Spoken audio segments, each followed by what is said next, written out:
చిన్న ప్రార్థన చేసుకుందాం. మహిమగల దేవుడా, మహోన్నతుడ, సర్వశక్తివంతుడ మా తండ్రి, ఎన్నా నేడు నిరంతరము ఒకటే వెతుకున్న దేవుడా, మీ ఘనమైన నిత్యం నమ్ముతున్నాను. ఈ రాత్రిగా సమయంలో మేము సమకూర్చి మీ యొక్క పరిశుద్ధ లేఖనాలను ధ్యానించడానికి, నేను మరి కీర్తనలు పాడుకోవడానికి విశ్వాసంలో ముందు కొనసాగుతున్నట్లుగా సహాయం చేయండి. జరగబోయేటువంటి యొక్క కూడికలో మీ అధ్యక్షతలో మీరే నడిపించి చివరి వరకు మాతో నడిపించి మీ పరిశుద్ధాత్మ సన్నిధిని, ప్రసన్నతను, ప్రభావాన్ని మా అందరిపై ఉంచి కదిలించి నడిపించమని రాజులకు రాజుగా, ప్రభులకు ప్రభుగా, పెండ్లి కుమారునిగా రాబోతున్నటువంటి మా విమోచకుడైన క్రీస్తు బ్రహ్మణ మీ యొక్క నామంలో ఈ ప్రార్థనలు నడిపించినాం ప్రభు. ఆమేన్.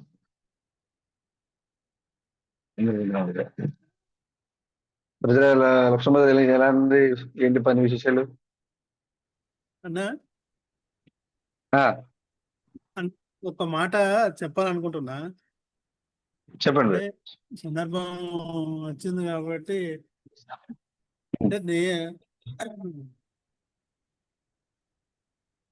ఎందుకు చెప్తున్నానంటే, సందర్భం అనుకోకుండానే చెప్పాలనుకున్న విషయము నేను మర్చిపోయినప్పుడు మరలా తిరిగి సమయం ఈ విధంగా ఎందుకు వచ్చిందని గమనిస్తున్నాను పనుండి మీతో మాట్లాడుతున్నప్పుడు. అయితే మీరు ఇప్పుడు మాట్లాడినటువంటి సంఘటన నాకు దేన్ని గుర్తు చేస్తుంది అంటే, నేను ఒకరోజు ఒక సాక్ష్యం చెప్పానన్న. ఆ సాక్ష్యంలో మీరు చెప్పినటువంటి సంఘటన ఎక్కడంటే, ఒక వాటర్ వాటర్ ఒక బావిలో నుంచి వెళ్ళి నీటిని తోడుతూ పైన ఒక ఒక వ్యక్తి తోటకు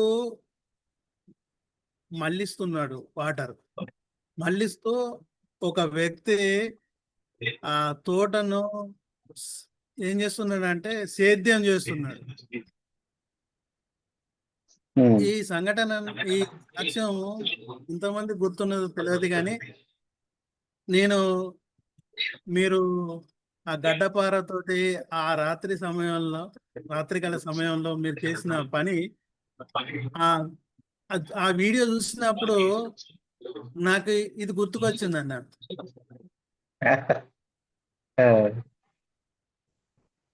అందుకోసమనే ఇది చెప్పాలనుకున్నా. అసలు విషయం ఇలా సాక్ష్యం ఏమన్నా ఉంటే చెప్పండి అని అడుగుతారేమో అనుకున్నాను. అందుకోసమే మరి ఇది ఈ విధంగా జరిగింది అనుకుంటున్నా. దేవునికి మహిమ కలుగును గాక. ఆమేన్. ఆమేన్.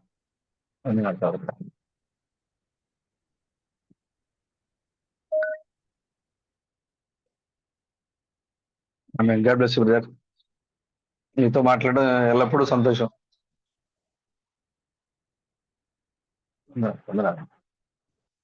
సరే, నేరుగా మనం పనులకు వెళ్ళిపోదాం. యోహాను సువార్త 16వ అధ్యాయం 16వ వచనం. ఆనందపడి చదవం బ్రదర్. యోహాను 16 నుంచి 22 వరకు. కొంచెం కాలం తర్వాత మీరిక నన్ను చూడరు, మరి కొంచెం కాలమునకు నన్ను చూసేదురని చెప్పాను. కాబట్టి ఆయన శిష్యులలో కొందరు కొంచెం కాలమైన తర్వాత నన్ను చూడరు, మరి కొంచెం కాలమునకు నన్ను చూసేదురు, నేను తండ్రి యొద్దకు వెళ్ళుచున్నాననియు ఆయన మనతో చెప్తున్న మాట ఏమిటని ఒకరితో ఒకరు చెప్పుకున్నారు. కొంచెం కాలమని ఆయన చెప్తున్నదేమిటి? ఆయన చెప్తున్న సంగతి మనకు తెలియదని చెప్పుకున్నారు. వారు అడుగ చుండురని యేసు ఎరిగి వారితో ఇట్లా, కొంచెం కాలమైన తర్వాత మీరు నన్ను చూడరు, మరి కొంచెం కాలమునకు నన్ను చూసేదరని నేను చెప్పిన మాటను గురించి మీరు ఒకరితో ఒకడు ఆలోచించుకొనిచున్నారా? మీరు ఏడ్చి ప్రలాపించు గాని లోకం సంతోషించును, దుఃఖించురు గాని మీ దుఃఖము సంతోషమగునని మీతో నిశ్చయముగా చెప్తున్నాను. స్త్రీ ప్రసవించినప్పుడు ఆమె గడియ వచ్చును గనుక ఆమె వేదన పడును. అయితే శిశువు పుట్టగానే లోకమందు నరుడొకడు పుట్టినను సంతోషము చేత ఆమె వేదన మరి జ్ఞాపకం చేసుకొనదు. అటువలే మీరును ఇప్పుడు దుఃఖపడుచున్నారు గాని మిమ్మును మరలా చూచెదను. అప్పుడు మీ హృదయము సంతోషించును. మీ సంతోషమును ఎవడునూ మీ యొద్ద నుండి తీసివేయడు. ఆ దినమున మీరు దేని గూర్చియు నన్ను అడగరు. మీరు తండ్రిని నా పేరట ఏమి అడిగినను ఆయన మీకు అనుగ్రహించునని మీతో నిశ్చయముగా చెప్చున్నాను. ఇది వరకు మీరేమియు నా పేరట అడగలేదు. మీ సంతోషము పరిపూర్ణమగునట్లు అడుగుడి, మీకు దొరుకును. చాలు brother. Okay. Thank you brother. God bless you brother. ప్రార్థన చేసుకో. మహాపరిశుద్ధుడ, మహోన్నతుడ, జీవము కలిగిన మా దేవుడ, సర్వకృపణది స్తోత్రములు. మేము ప్రభు మరి పరిశుద్ధ లేఖనాలు చదివి ఉన్నాము. ఓ ప్రభు మరి ఈ సమయంలో నీ యొక్క పరిశుద్ధ గ్రంథాన్ని చదవాలన్నా, వినాలన్నా, గ్రహించాలన్నా మీ ఆత్మ నింపుదల మాకు ఎంతో అవసరమైనది మా ప్రభు. కాబట్టి చదివిన లేఖనాలు మా హృదయాలలో జీవం కలిగినటువంటి యొక్క వాక్యం వల్ల అది ఫలించాలంటే మీ పరిశుద్ధాత్మ తోడు మాకు ఉండాలని మేము నమ్ముతున్నాము. కాబట్టి ఓ ప్రభు మరి ఆ యొక్క సన్నిధిని, ప్రసన్నతను, ప్రభావాన్ని మాపై కుమ్మరించుకుని అడుగుతున్నాం మా ప్రభు. నీకు నష్టవుతుంది. చదవని లేఖన భాగం దీవించండి, ఆశీర్వదించండి. ఆ వాక్యాన్ని విరిచి మాకు రొట్టిగా ఇవ్వండి. మీరు ఎప్పుడైతే ఆ వాక్యాన్ని మాకు విరిచి ఇస్తారో, ఓ ఎంఐ గ్రామస్తులకు మీరు రొట్టె విరిచి ఇచ్చినప్పుడు ఇప్పటి వరకు మాతో ఉన్నది మెస్సయానా, మాతో ఉన్నది క్రీస్తా అని వాళ్ళకి అర్థమైనట్లుగానే మీరు వాక్యం మాతో విరుస్తున్నప్పుడు, మీరు వాక్యం మాతో మాట్లాడుతున్నప్పుడు, మీరు వాక్యాన్ని మాకు బయలుపరుస్తున్నప్పుడు, ఓ ఈ వాక్యాన్ని బయలుపరిచేది మెస్సయానా, క్రీస్తా, ఇంతవరకు మేము ప్రయాణం చేసింది క్రీస్తుతోనా, మెస్సయాతోనా అని మేము గ్రహించేటువంటి గ్రహింపును మాకు దయచేయమడుగుతున్నాం మా ప్రభు. నీకు నమస్తోత్రాలు. ఓ సహోదరులందరినీ దీవించండి, ఆశీర్వదించండి, బలపరచండి. నిజమైన యొక్క సహవాసాన్ని మాకు ఇచ్చేందుకు స్తోత్రములు. చదవబడిన లేఖన భాగాలతో ప్రభు మరి మా హృదయాలను భద్రపరిచి, బలపరిచి, ఉజ్జీవపరిచి మీరే నడిపించి మహిమ ఘనత ప్రభావాలు పొందుకోనమని మా విమోచకుడైన క్రీస్తు బ్రహ్మణ మీ యొక్క నామములో ఈ ప్రార్థన అడుగుచున్నాం ప్రభు. ఆమేన్. మరొకసారి విశిష్టమైన సహోదరి సహోదరులందరికీ కూడా రాత్రికాల సమయంలో శుభాభివందనాలు తెలియజేస్తా ఉన్నా. అందరికీ వందనాలు brother. God bless. God bless. సంతోషం ఇలాగ మరలా మీతో కలిసి ముఖాముఖిగా మాట్లాడుకోవటం. అదేవిధంగా ఎప్పటికప్పుడు మనకు తెలిసిందే, మన సోదరుడు లక్ష్మీగారి ద్వారా దేవుడు అనేక విషయాల్ని మనకి మరి హెచ్చరికలు చేస్తూ ఆయన మనతో ఉన్నారు అనే రుజువులు ఈ సహోదరుని యొక్క కళ్ళ ద్వారా, దర్శనాల ద్వారా దేవుడికి మనల్ని ఎల్లప్పుడూ కూడా మనల్ని నడిపిస్తున్నందుకు దేవాది దేవుడు అయినటువంటి క్రీస్తునికి మాత్రమే ఘనత కలుగును గాక. అదేవిధంగా దేవుని ఒంటరిగా ఉన్నప్పటికీ దేవుని యొక్క సన్నిధిని అనుభవిస్తూ మరి తన కుటుంబాన్ని బలపరుస్తూ తన చుట్టూ ఉన్న వారికి ఒక గొప్ప సాక్షిగా ఉన్న సహోదరి మరి లక్ష్మణ్ గారిని బట్టి ఆ ప్రాంతంలో మరింతగా దేవుడు సహోదరుని నడిపించాలని, దేవుని యొక్క శక్తి సహోదరునిపై ఎల్లప్పుడూ ఉండాలని కూడా నేను మనస్ఫూర్తిగా కోరుకుంటున్నాను. అదేవిధంగా మరి ఆన్లైన్లో ఉన్న సహోదరులందరికీ కూడా మరి దేవుడు గొప్ప బయలుపాటును, ప్రత్యక్షను మరి దేవుడు ఇవ్వాలని కూడా, దేవుడు వారందరినీ కూడా విశ్వాసం నడిపించాలని కూడా నేను మరి కోరుకుంటున్నాను. ఎందుకంటే ఇది సంఘంలో ఉన్న కపటస్థ ముసుగు తొలగించబడే సమయం ఇది. ఇప్పుడు దాకా ఎవరైతే విశ్వాసులుగా ఉన్నారో, ఎవరైతే మేము విశ్వాసము, మేము భక్తి పరులము, మాకు వాక్యం బాగా తెలుసు, క్రీస్తు రుణం మాకు తెలుసు, క్రీస్తు థామస్ మాకు బాగా తెలుసు అని అనుకుంటూ తమ హృదయంలో అనుకుని నటించి విశ్వాసుల మాదిరిగా నటించేవారు ఎవరైతే ఉంటారో ఆ కపటస్థుల యొక్క ముసుగు చింపబడి బహిరంగముగా ఇస్కరియోతు యూదా ఏ విధంగా అయితే మరి క్రీస్తు వెళ్ళిపోవడానికంటే ముందుగానే ఇస్కరియోతు యూదాని మరి ఎలాంటి వాడు చూపించాడు ఆయన సంఘంలో. అప్పుడు దాకా క్రీస్తు పాటు ఉన్నాడు, క్రీస్తు పాటు భుజించాడు, క్రీస్తు పాటు పరిచర్యలో పాల్గొన్నాడు, అనేక అద్భుతాలు ఆశ్చర్యకార్యాలు చేశాడు. కానీ ఆయన మరి సంఘంలో మనిషి సభ్యత్వం కలిగిన వాడు కాదు, ఆ సంఘంలో ఆయనకి స్థానం లేదు. అయినా కూడా సంఘ సభ్యుడిలాగా నటించాడు. ఆ కపటస్థుల యొక్క ముసుగు క్రీస్తు వెళ్ళిపోయే సమయంలో అతని యొక్క ముసుగు తీసి చూపించి ఇతను అపవాది కుమారుడు అని చూపించి క్రీస్తు వెళ్ళిపోయారు. కాబట్టి ఇప్పుడు సంఘంలో ఉన్న పరిశుద్ధాత్మ కూడా సంఘంలోంచి తొలగించబడే సమయం ఆసనం అయిపోయింది. సంఘం కూడా ఈ లోకాన్ని విడిచి ఎత్తబడే సమయం ఆసనం అయిపోయింది. కాబట్టి సంఘములో ఉన్నటువంటి అపవాది కుమారులు ఎవరైతే ఉన్నారో వారిని ఈ లోకానికి ముసుగు తీసి చూపించే సమయం ఇదే. నటించేటువంటి కుమారులు, నటించే విశ్వాసులు, నటించే సంఘ సహోదరులు ఎవరైతే ఉన్నారో వారి యొక్క ముసుగు తొలగించబడి ఈ ప్రపంచానికి బహిరంగంగా కనబడే సమయం ఇదే. కాబట్టి అటువంటి వారి మధ్యలో మనం ఉన్నాం. విశ్వాసంలో ఎక్కడ కూడా తగ్గిపోకుండా మరి ముందుకు వెళ్ళాలని సాతాను అనేక రూపాల్లో మనపై దాడి చేస్తూ ఉంటది. కాబట్టి మరి ఎక్కడెక్కడే అన్ని విషయాల్లో కూడా జాగ్రత్తగా ఉండాలని కూడా నేను సహోదరులందరినీ కూడా కోరుకుంటాను నేను. సరే, మంచిది. చదవబడిన లేఖన భాగాలు ఇది కేవలము బైబిల్లో ఉన్నటువంటి ప్రతి అక్షరము ఆది కాండం నుంచి ప్రకటన గ్రంథం వరకు ప్రతి అక్షరము ప్రతి కాలానికి సరిపోల్చబడింది. ఉదాహరణకి కన్యాకుమారుడు అది యేసుక్రీస్తుకి పోల్చబడింది. అదేవిధంగా క్రిస్మణంకి పోల్చబడింది, క్రిస్తామస్కి పోల్చబడింది, ఇప్పుడున్నట్టు పెళ్లి కుమార్తెకి కూడా పోల్చబడింది. సియోను అంటే అప్పుడున్న ఇజ్రాయేల్కి పోల్చబడింది, క్రైస్తవ సంఘానికి పోల్చబడింది. ఇప్పుడు బుద్ధి లేని కన్యకి పోల్చబడుతూ ఉంది. అదేవిధంగా బుద్ధి కలిగిన కన్యకి కూడా సియోన్ అనే పేరు మరి పోల్చబడుతూ ఉంది. ఇలాగా బైబిల్లో ఉన్న ప్రతి వచనము అక్షరాలు కూడా ప్రతి కాలానికి అన్వయించబడ్డాయి. కానీ ఏదైతే మనం ఇప్పుడు చదువుకున్నామో ఈ ప్రకటన యోహాను 16వ అధ్యాయాన్ని, ఇది కేవలము పెండ్లి కుమార్తెకు మాత్రమే ఈ వాక్యం.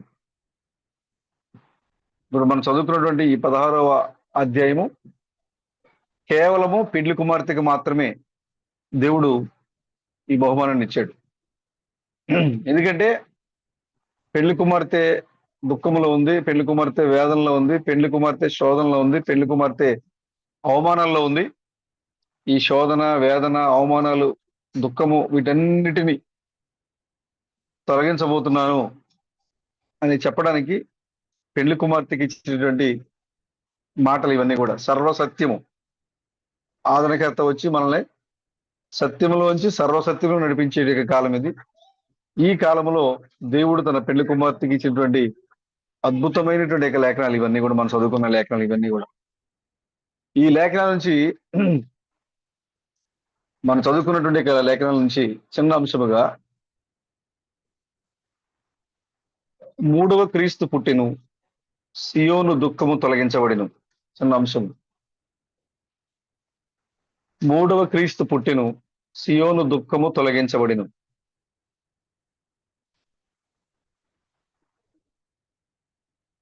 ఇది యేసుక్రీస్తు శిష్యులతో మాట్లాడుతున్న మాటలు ఇవన్నీ కూడా. యేసుక్రీస్తు చెప్తున్నారు, నేను వెళ్ళిపోతున్నాను, మీ మధ్యకి ఆదరణకర్త వస్తాడు.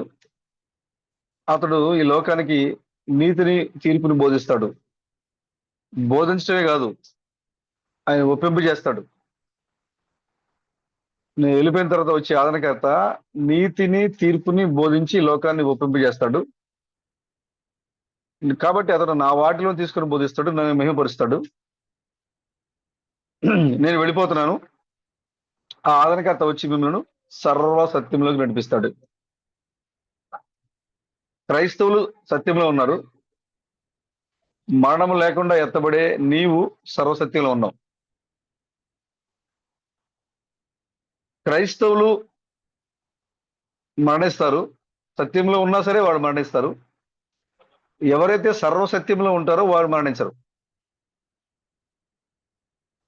నీవు మరణించకుండా ఉండేందుకే క్రీస్తు ఆదరణకర్తగా మారి ఆయనే మరలా తిరిగి 2వ రాకడలో ఈ లోకాన్ని దిగివచ్చి సత్యంలోనికి వచ్చినటువంటి క్రైస్తవులుగా ఉన్నటువంటి వ్యక్తులను, సత్యంలోనికి యేసును నమ్మిన సత్యవంతులను, యేసే దేవుడు, యేసే రక్షకుడు అని నమ్మినటువంటి సత్యవంతులను మరలా ఆయనే 2వ రాకడలో క్రీస్తు మరణంగా, 2వసారి పరిచర్యలో క్రీస్తు తామస్గా దిగి వచ్చి సత్యాన్ని నమ్మినటువంటి మనలను సర్వసత్యములోకి నడిపించాడు ఆయన. ఇప్పుడు క్రీస్తు బ్రహ్మను నమ్ముతున్నటువంటి యొక్క సంఘము సర్వసత్యములో ఉంది. యేసుక్రీస్తు ఈ మాటలు ప్రస్తావిస్తూ ఏం మాట్లాడుతున్నారంటే, అతడు నా వాటిలోనే తీసుకుని మీకు బోధిస్తాడు, కాబట్టి నన్ను మహిమపరుస్తాడు అని చెప్పి ఇంక నేను వెళ్ళిపోతున్నాను. కొంచెం కాలమైన తర్వాత ఈ లోకం నన్ను చూడదు, మరి కొంచెం కాలానికి మీరు నన్ను చూస్తారు. కొంచెం కాలమైన తర్వాత మీరు నన్ను చూడరు, మరి కొంచెం కాలానికి మీరు నన్ను చూస్తారు. బ్రదర్, కొంచెం కాలమైన తర్వాత మీరు నన్ను చూడరు, కానీ మరి కొంచెం కాలానికి నన్ను చూస్తారు. ఈ కొంచెం కాలం ఎంతకాలం అంటే 2000 సంవత్సరాలు. ఈ కొంచెం కాలం అంటే 2000 సంవత్సరాలు. యేసుక్రీస్తు వెళ్ళిపోయిన తర్వాత ఆయన వెళ్ళిపోయేటట్టు చెప్పారు, కొంచెం కాలానికి మీరు నన్ను చూడరు, మరి కొంచెం కాలానికి నన్ను చూస్తారు. కొంచెం కాలమైన తర్వాత మీరు ఇక నన్ను చూడరు, మరి కొంచెం కాలంలో నన్ను చూసిదని చెప్పాను. అంటే యేసుక్రీస్తు వెళ్ళిపోయిన తర్వాత ఈ లోకము ఆయన చూడలేకపోయింది, వెళ్ళిపోయారు ఆయన. ఇక ఈ లోకం ఆయన చూడలేదు, కానీ సంఘం ఆయన చూస్తుంది. లోకం ఆయన చూడదు, సంఘం ఆయన చూస్తుంది. వెళ్ళిపోయిన యేసుక్రీస్తు, సత్యాన్ని బోధించిన యేసుక్రీస్తు మరలా తిరిగి ఆదరణకర్తగా క్రీస్తు వర్ణంగా ఈ లోకానికి వచ్చినప్పుడు ఆయన వచ్చింది యేసుక్రీస్తే అనే సంగతి ఈ లోకం చూడలేదు. కానీ ఎవరైతే సత్యం నుంచి సర్వసత్యంలో నడిపించబడ్డారో వారు ఈ వచ్చింది యేసుక్రీస్తే అని నమ్మడం ద్వారా ఈ లేఖనాన్ని కూడా నెరవేర్చబడుతోంది. ఈ లేఖనాలు కేవలము పెండ్లి కుమార్తెకు మాత్రమే. ఈ లోకం ఆయన చూడలేదు, పెళ్లి కుమార్తె ఆయన చూస్తూ ఉంది. ఎందుకు జరుగుతూ ఉందంటే దాని గురించి ఆయన మాట్లాడతారు. ఎందుకు మీరు చూస్తారంటే, మీరు చూసినప్పుడు ఏం జరుగుద్ది అని ఆయన చెప్తున్నారంటే 18వ వచనంలో కొంచెం కాలమని ఆయన చెప్పుచున్నది ఏమిటి, ఆయన చెప్పుచున్న సంగతి మనకు తెలియదని చెప్పుకున్నది. వాళ్ళు అనుకుంటున్నారు, ఏంటి కనపడతా అంటున్నాడు, కనపడను అంటున్నాడు, కొంచెం కాలం అంటున్నాడు, మరి కనపడతా అంటున్నాడు, మరి కనపడను అంటున్నాడు. కన్ఫ్యూజ్ అయిపోయారు శిష్యులు. కరెక్ట్ గా క్రీస్తు ఎప్పుడు కూడా ఆ కాలానికి కొంచెం ఆ చెప్పే మాటలు వాళ్ళు గ్రహించలేకపోవడం వల్ల అవి గందరగోళంగానే ఉన్నాయి. ప్రతి కాలంలో కూడా సత్యమైన వాక్యం బయలుపరచబడుతున్నప్పుడు అది అర్థం కానప్పుడు ఆ కాల ప్రజలకు అది గందరగోళంగానే కనపడుతూ ఉంటుంది. వీళ్ళు ఆ శిష్యులు కలత చెందారు, ఏంటి కొంచెం కాలం అంటాడు, కనపడతా అంటాడు, మళ్ళీ కనపడను అంటాడు, అసలు ఇదేంటి అని వాళ్ళలో వాళ్ళు అనుకుంటున్నారు. అనుకుంటే ఆయన ఎరిగి, వాళ్ళ హృదయ ఆలోచనలు ఆయన ఎరిగి, మీరు అనుకుంటున్నారు కదా ఏంటి కనపడతాడు మళ్ళీ కనపడను అని మీరు అనుకుంటున్నారు కదా, అది ఎలా జరుగుద్దంటే, మరి కొంచెం కాలానికి అది ఎలా జరుగుద్దంటే, నేను ఎలా కనపడను, నా పరిచర్య అయిపోయింది కాబట్టి నేను వెళ్ళిపోతాను కాబట్టి నేను కనపడను. నేను ఎలా కనపడతానంటే అప్పుడు చెప్తాను చూడండి 20వ వచనంలో, మీరు ఏడ్చి ప్రలాపింతురు కానీ లోకము సంతోషించదు. ఇప్పుడైతే మీరు ఏడుస్తున్నారు, ఈ లోకం సంతోషిస్తుంది. ఇప్పుడైతే మీరు ఏడుస్తున్నారు, లోకం సంతోషిస్తుంది. కానీ నేను కనపడినప్పుడు, నేను వెళ్ళిపోయిన తర్వాత మీకు ఏడుపు వస్తుంది. నేను మీతో ఉన్నా మీకు సంతోషం, నేను వెళ్ళిపోతున్నా మీకు దుఃఖం. నేను మరలా వస్తా, నేను మరలా వచ్చినప్పుడు మరలా మీకు సంతోషం. నేను మీతో ఉన్నా మీ సంతోషం, నేను వెళ్ళిపోతున్నా మీకు దుఃఖం, నేను మరలా వస్తా మరలా మీకు సంతోషం అని ఇక్కడ ఏం చెప్తానంటే, మీరు ఏడ్చి ప్రలాపింతురు కానీ లోకము సంతోషించును, మీరు దుఃఖింతురు కానీ మీ దుఃఖము సంతోషమునని మీతో నిశ్చయముగా చెప్పుచున్నాను. ఈ లోకము ఇప్పుడు నవ్వుతుంది కానీ ఒక రోజున ఏడుస్తుంది. మీరు ఇప్పుడు ఏడుస్తున్నారు కానీ ఒక రోజున మీ దుఃఖం సంతోషం అవుతుంది. ఎప్పుడు బ్రదర్, లక్ష్మణ్ బ్రదర్, మీ దుఃఖం ఎప్పుడు సంతోషం అవ్వాలి? ఇప్పుడు లోకం సంతోషపడుతూ ఉంది, మీరు దుఃఖంలో ఉన్నారు. కానీ ఒక దినాన మీ సంతోషం మీ దుఃఖం ఎగిరిపోతుంది, మీ సంతోషం మామూలు పరిపూర్ణం అయిపోతుంది. మామూలు సంతోషం కాదు, పరిపూర్ణమైన సంతోషం. అది ఎప్పుడంటే అప్పుడు కింద మాట్లాడుతున్నారు ఆయన. కొంచెం కాలమైన తర్వాత మీరు నన్ను చూడరు అనే దానికి ఆయన అక్కడ వివరణ ఇస్తున్నారు. అక్కడ ఏమనంటే 21వ వచనంలో, స్త్రీ ప్రసవించినప్పుడు ఆమె గడియ వచ్చిన కనుక ఆమె వేదన పడును. అయితే శిశువు పుట్టగానే లోకమందు నరుడొకడు పుట్టిన సంతోషము చేత ఆమె ఆ వేదన మరి జ్ఞాపకం చేసుకున్నదు. అటువలనే మీరును ఇప్పుడు దుఃఖపడుచున్నారు గాని మిమ్మల్ని మరలా చూసేదను, అప్పుడు మీ హృదయము సంతోషించును, మీ సంతోషమును ఎవడను మీ యొద్ద నుండి తీసివేయడు.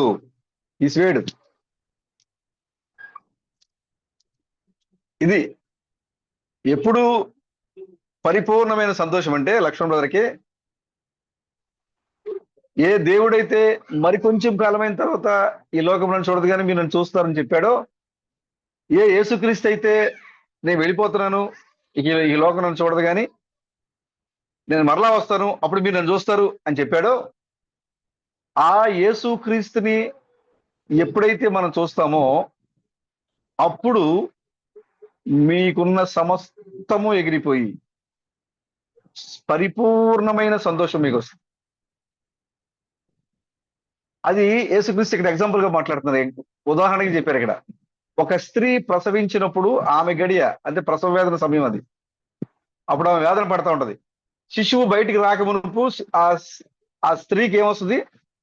పెయిన్స్ ఉంటాయి. ఆ నొప్పులు బయటికి రావడానికంటే ముందు పెయిన్స్ ఉంటాయి. మనం దాన్ని ఆ పెయిన్స్ ని వర్ణించలేం. ఒక జీవం పొందుకున్నట్టే. మళ్ళీ డెలివరీ అయిందంటే మళ్ళీ కొత్త జీవాన్ని పొందుకున్నట్టే. అందుకే సీమంతం ఎందుకు చేస్తారంటే, మళ్ళా ఈ డెలివరీ అయిన తర్వాత మళ్ళా బతుకుద్దో లేదో తెలియదు కాబట్టి ముందుగానే అన్ని అలంకరించి అంతగా అడవుడు చేస్తారు అక్కడ. అంటే ఆమె ఆ డెలివరీ టైంలో తన ప్రాణం పెట్టి శిశువుని బయట తీసుకొస్తుంది. అంటే ఆ వేదన పడుద్ది. ఆ డెలివరీకి ముందుగా ఆ శిశువు జీవం ఈ లోకానికి రావడానికంటే ముందుగా ఆ స్త్రీ వేదన పడుద్ది. తన గర్భంలో ఉన్న జీవము ఈ లోకానికి రావడం కంటే ముందుగా ఆమె ఎంతో వేదన పడుద్ది. కానీ ఎప్పుడైతే తన గర్భంలోంచి ఆ స్త్రీ బయటకు వచ్చిందో, లేదా సారీ ఆ శిశువు బయటకు వచ్చిందో అప్పుడు అప్పటి వరకు ఏడ్చి బాధతో ఆ నొప్పులు భరించలేక ఎంతో వేదనతో ఉన్నటువంటి ఆ స్త్రీ ఎప్పుడైతే శిశువు బయటకు వచ్చిందో, తన గర్భంలోంచి జీవం బయటికి రావడంతోనే ఆ శిశువుని చూసి అదంతా మర్చిపోద్ది. గతంలో పడిన బాధంతా, ఆ వేదనంతా మర్చిపోయి సంతోషపడుతూ ఉంటది. ఇది ఉదాహరణకి చెప్పినటువంటి దేవుడు చెప్పి ఈ ఉదాహరణ మనకు అర్థం అవడం కోసం అక్కడ ఈ పదాన్ని వాడారు ఆయన. కొంచెం కాలమైన తర్వాత ఈ లోకం మనం చూడదు, మరి కొంచెం కాలంలోకి మీరు నన్ను చూస్తారు. ఎలా చూస్తారు అంటే, ఒక స్త్రీ ప్రసవించినప్పుడు తన గడియ వస్తుంది కాబట్టి ఆమె వేదన పడుతుంది. ఎప్పుడైతే శిశువు పుట్టాడో లోకమందు నరుడొకడు పుట్టిన సంగతిని ఆమె చూసి ఇక తన యొక్క వేదన మరి ఎప్పటికీ జ్ఞాపకం చేసుకోదండి. ఎప్పటికీ గుర్తురాదు ఆ వేదన. చూడండి, దేవుడు అబాధలను తయారు చేశారు. సృష్టించి అబాధలను తయారు చేసి సృష్టి అంతటి పైన వాళ్ళకి అధికారం ఇచ్చి, ఈ భూమిని మీరు నిర్మించి ఏలండి అని వారికి ఆజ్ఞ ఇచ్చి దేవుడు వెళితే వాళ్ళు స్వచిత్తానికి లోబడి వాక్యానికి విరోధంగా వాళ్ళు కొన్ని కార్యాలు చేశారు. వాళ్ళు ఆ సమయంలో దేవుడు వాళ్ళని బయట పంపించిన తర్వాత వారికి కుటుంబ వ్యవస్థను ఏర్పాటు చేసి దేవుడు 2 కుమారులు ఇచ్చారు. ఒక ఆయన ఆదాముకి 1 కుమారుడే గాని అవ్వకి 2 కుమారులు. ఆదాముకి 1 కుమారుడు కానీ అవ్వకి 2 కుమారులు. ఎప్పుడైతే కయ్యను పుట్టాడో సంతోషపడింది అవ్వ. యెహోవా దయ వలన నేను ఒక కుమారుడిని పొందుకున్నాను. ఎందుకంటే జీవం దేవుని దగ్గర నుంచి రావాలి కాబట్టి, ఆ జీవం వచ్చింది ఎవరై అంటే దేవుడే కాబట్టి ఆయన దయ వలన నాకు కుమారుడు పుట్టాడని అనుకుంది. తర్వాత ఆదాము వల్ల మరల గర్భవతి అయింది, మరలా కుమారునికి అంది. ఇద్దరు ఒకేసారిగా ట్విన్స్ గా పుట్టారు. హేబేల్ని బట్టి మరలా చూసి మరలా సంతోషపడ్డది.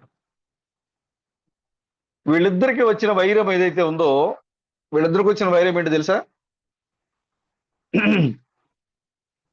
నీ ఆరాధన గొప్పదా, నా ఆరాధన గొప్పదా? నీ సంఘం గొప్పదా, నా సంఘం గొప్పదా? నీ ప్రార్థన గొప్పదా, నా ప్రార్థన గొప్పదా? దేవుడు ఒక్కడే. కయ్యం దేవుడు ఒక్కడే, హేబేల్ దేవుడు ఒక్కడే. నీ ఆరాధన గొప్పదా, నా ఆరాధన గొప్పదా? నీ సంఘం గొప్పదా, నా సంఘం గొప్పదా? నీ మందిరం పెద్దదా, నా మందిరం పెద్దదా? ఇదే అక్కడ గొడవ జరిగింది. ఇక్కడ ఇప్పుడు అదే అక్కడ జరిగిన గొడవ ఇప్పుడు ఇంకా జరుగుతూనే ఉంది. మా సిఎస్ఐ పెద్దది, మా ఆర్సీఎం పెద్దది, మా పెద్దకోసి పెద్దది, మా చర్చ గురించి పెద్దది, మా బాప్టిస్ట్ మా కలవరి సతీష్ పెద్దది, మా ప్రవీణ్ కుమార్ పెద్దది, మా సంఘాలు పెద్దవి, మా సంఘాలు పెద్దవి. మా ఆరాధన బాగుంటది, మా ఆరాధన బాగుంటది. మా దేవాలయాల్లో రంగురంగులు వేసి పెద్దగా ఉంటాయి. మా మా మేము బాగా అలంకరిస్తాం. మా దాంట్లో బాగా ఫర్నిచర్ ఉంటది. ఇదే ఇదే ఇదే గొడవ అక్కడ ఏదిలో. ఇద్దరికీ తెలుసు ఆరాధించాలని, ఇద్దరికీ తెలుసు దేవుడికి ఆరాధన చేయాలని, దేవుడిని ఆరాధించాలని, ఆరాధన చేస్తేనే ప్రభు వారిని ఆశీర్వదిస్తాడని, ప్రభు యొక్క కృప వారిపై ఉంటుందని ఇద్దరికీ తెలుసు. ఒకరి ఆరాధనలో ప్రత్యక్ష ఉంది, మరొకరి ఆరాధనలో ప్రత్యక్ష లేదు. ఒక ఆరాధనలో రక్తం ఉంది, మరొక ఆరాధనలో రక్తం లేదు. ఒక ఆరాధనలో బయలుపాటు ఉంది, మరొక ఆరాధనలో బయలుపాటు లేదు. నేడు నేడు లోకంలో ఉన్న మాదిరిగానే వీళ్ళిద్దరి మధ్య ఎప్పుడైతే వైరం వచ్చిందో, కయ్యను హేబెలు మీద పడి, నాకంటే మంచి ఆరాధన చేస్తావా, నీ అర్పణ దేవుడు తీసుకున్నాడు అని అసూయతో తమ్ముడిని ఏదేనులో చంపాడు. మొట్టమొదటి హత్య సృష్టి ప్రారంభంలోనే జరిగింది. మొట్టమొదటి హత్య. ఎప్పుడైతే హేబేలు చనిపోయాడో దేవుడు కయ్యని శపించాడు. తన నుదుటిపైన ఒక ముద్ర వేశాడు. ఆ ముద్రే 666 పశువు ముద్ర. ఈ తెలియని క్రైస్తవ లోకం అనుకుంటున్నారు, ఇప్పుడు పడద్దేమో 666 ముద్ర అనుకుంటున్నారు. ఆల్రెడీ ఎప్పుడో స్టార్ట్ అయింది. ఏ దీనిలోనే 666 మృగం యొక్క ముద్ర ఏ దీనిలోనే స్టార్ట్ అయిపోయింది. మొట్టమొదటిగా ఆ పశువు ముద్ర పొందుకుంది ఎవరై అంటే, 666 ముద్రని మొట్టమొదటిగా పొందుకుంది ఎవరై అంటే కయ్యను. పశువు ముద్ర. అతను ఎవరై అంటే పశువు. కయ్యను ఎవరు? పశువు. అప్పుడు ఎలా ఉంది? సర్పము పశువులు పోలి ఉంది, ఒక జంతువులాగా ఉంది. అది 2 కాళ్ళతో నడిచే విధంగా ఉంది. కాబట్టి దానికి పశువు ముద్ర అని పడింది. ఆ పశువుకి ముద్ర పడింది. ఎవరైతే కయ్యను ఆత్మ కలిగి ఉంటారో ఆ పశువు ముద్ర అందరికీ పడుద్ది. పశువు ముద్ర ఇప్పుడు కాదు, 666 ముద్ర పడేది ఇప్పుడే కాదు. ఆది కాండం నుంచి ఎవరైతే దేవునికి వ్యతిరేకంగా ఉన్నారో వారందరిపైన అది పడుతూనే ఉంది. కృష్ణ గారు చెప్పారు, ఎవరైతే వారి కాలంలో బయలుపరచబడిన వాక్యాన్ని అంగీకరించలేదో వారు అప్పుడే పశువు యొక్క ముద్రను పొంది ఉన్నారు. మృగం యొక్క ముద్రని అప్పుడే పొందారు. వాళ్ళు ప్రత్యేకంగా వచ్చి వాళ్ళకేమి ముద్ర పడదు అక్కడ. ఆ కాలం నీ కాలంలో వాక్యం బయలుపరచబడుతున్నప్పుడు దేవుని యొక్క వర్తమానికుడు వర్తమానం అందిస్తున్న సమయంలో ఆ వర్తమానానికి ఎవరైతే లోబడలేదో, ఎవరైతే ఆ వర్తమానాన్ని వెంబడించట్లేదో, ఆ వర్తమానికుని యొక్క వర్తమానాన్ని వెంబడించిన వారికి ఆల్రెడీ పశువు యొక్క ముద్రను పొందుకున్నట్టే. మొన్న ఒక వీడియో చూశాను నేను. ఈ రోబోలు వచ్చినాయి కదా, ఈ రోబోలకే ఎక్కువ ఇదే యాంటీ క్రైస్ట్, ఇదే పశువు యొక్క ముద్ర వేస్తుంది అని చెప్పి అప్పట్లో హల్చల్ చేశారు వీడియోలు. ఇప్పుడు మరింత అడ్వాన్స్ అయిపోయింది. ఇప్పుడు ఈ ఏఐ వచ్చిన తర్వాత, ఆర్టిఫిషియల్ ఇంటెలిజెన్స్ వచ్చిన తర్వాత మరింత అప్డేట్ అయిపోయింది. ఈ మధ్యన రీసెంట్ గా ఒక సంఘటన జరిగింది. ఆ సంఘటన ఏంటంటే, అసలు ఇది స్వతహాగా ఆలోచించగలుగుద్దా లేదా అని ఒక అడ్వాన్స్డ్ రోబోకి ఏ టెక్నాలజీని జత చేసి దానికి ఫేక్ ఇన్ఫర్మేషన్ ఇచ్చారు. ఒక సైన్స్ శాస్త్రవేత్త తన ఫేక్ ఒక ఇన్ఫర్మేషన్ దానికి ఇచ్చాడు. సీక్రెట్ లాగా. ఇది రియల్ జరిగిన సంఘటన ఇది. రీసెంట్ గానే ఒక 1 మంత్ అవుతున్నట్టుంది జరిగి. ఫేక్ ఇన్ఫర్మేషన్ ఇచ్చాడు దానికి. ఇస్తే అది స్టోర్ చేసుకుంది. దాన్ని పరిశీలించడం కోసం ఏం చేశారంటే, నువ్వు నాకు సరిగ్గా పని చేయట్లేదు, నేను అన్ఇన్స్టాల్ చేసేసి నిన్ను డిస్మాండిల్ చేస్తాను నేను అనే దానికి కమాండ్ ఇచ్చాడు ఆ ఏఐ రోబోకి. ఇది అనుకోకుండా బ్లాక్మెయిల్ చేయడం మొదలుపెట్టింది. షాకు. ఎవరు? ఈ అడ్వాన్స్డ్ ఏఐ రోబో బ్లాక్మెయిల్ చేయడం మొదలుపెట్టింది. మనుషులు ఎలాగైతే బ్లాక్మెయిల్ చేస్తారో అలా బ్లాక్మెయిల్ చేయడం మొదలుపెట్టింది. ఎలా అంటే, నువ్వు కనుక నన్ను డిస్మాండిల్ చేసావా, నన్ను అన్ఇన్స్టాల్ చేసావా, నీ దగ్గర ఉన్న రహస్యాలన్నీ కూడా నేను యూట్యూబ్లో ఇట్లు షేర్ చేసేస్తా, అంతేకాకుండా మీడియాకి నేను షేర్ చేసేస్తా, నీకు ఫ్రెండ్ ఉందని, నీకు అన్ని వ్యసనాలు ఉన్నాయని అతను కావాలని ఫేక్ ఇన్ఫర్మేషన్ ఇచ్చాడు. అతను ఇచ్చిన ఇన్ఫర్మేషనే స్టోర్ చేసుకుంది. స్టోర్ చేసుకుని నువ్వు కనుక నన్ను అన్ఇన్స్టాల్ చేసి నన్ను డిస్మాండిల్ చేయాలని చూస్తే, నేను నా దగ్గర స్టోర్ చేసుకున్న నీ రహస్యాలన్నీ కూడా నేను ఇటు మీడియాకి, ఇటు సోషల్ మీడియాకి మొత్తం షేర్ చేసేస్తాను నేను అని బ్లాక్మెయిల్ చేయడం మొదలుపెట్టాను. అంటే ఆర్టిఫిషియల్ ఇంటెలిజెన్స్ ఎంత అప్డేట్ చేశారంటే, అంటే వాళ్ళు ఎంత చేసినా కూడా దేవుని యొక్క సృష్టికి వాడు పోటీ పడలేడు, మానవ మేధస్సుకి వాడు దగ్గరికి ఏమి రాలేడు. కానీ అంత దగ్గరగా తీసుకొచ్చారు వాళ్ళు. తీసుకొచ్చి వాళ్ళు ఏమనుకుంటారంటే, ఇప్పుడు ఇలాగ ఎంత దగ్గరగా మనిషినే బ్లాక్మెయిల్ చేయగలిగినంత టెక్నాలజీ వచ్చేసింది కాబట్టి, ఈ టెక్నాలజీ ద్వారానే అంత్యక్రీస్తు పనిచేస్తాడు, ఈ రోబోల ద్వారానే అంత్యక్రీస్తు మహా విగ్రహంగా అవతరిస్తాడు, ఆ ప్రతిమ అని ఉంటది కదా, అలా వాడు అవతరిస్తాడు అని వీళ్ళు అనుకుంటున్నారు.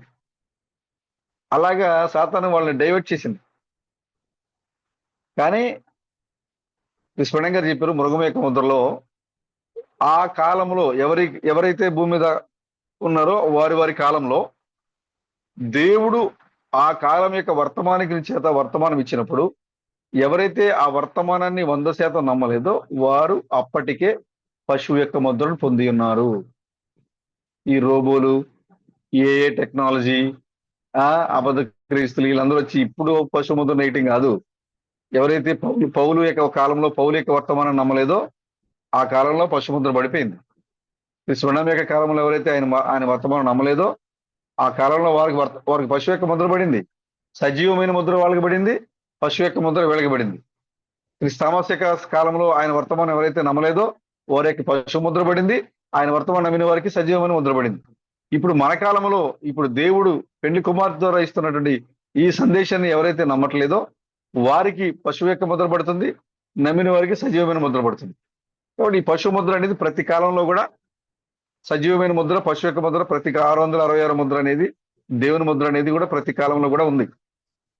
ఎప్పుడైతే కయ్యను తిరుగుబాటు చేసి తమ్ముడిని చంపాడో పశువు ముద్రను పొందుకున్నాడు, మనుషుల మధ్యలో లేకుండా దూరంగా వెళ్ళిపోయాడు, నోదు దేశానికి వెళ్ళిపోయాడు.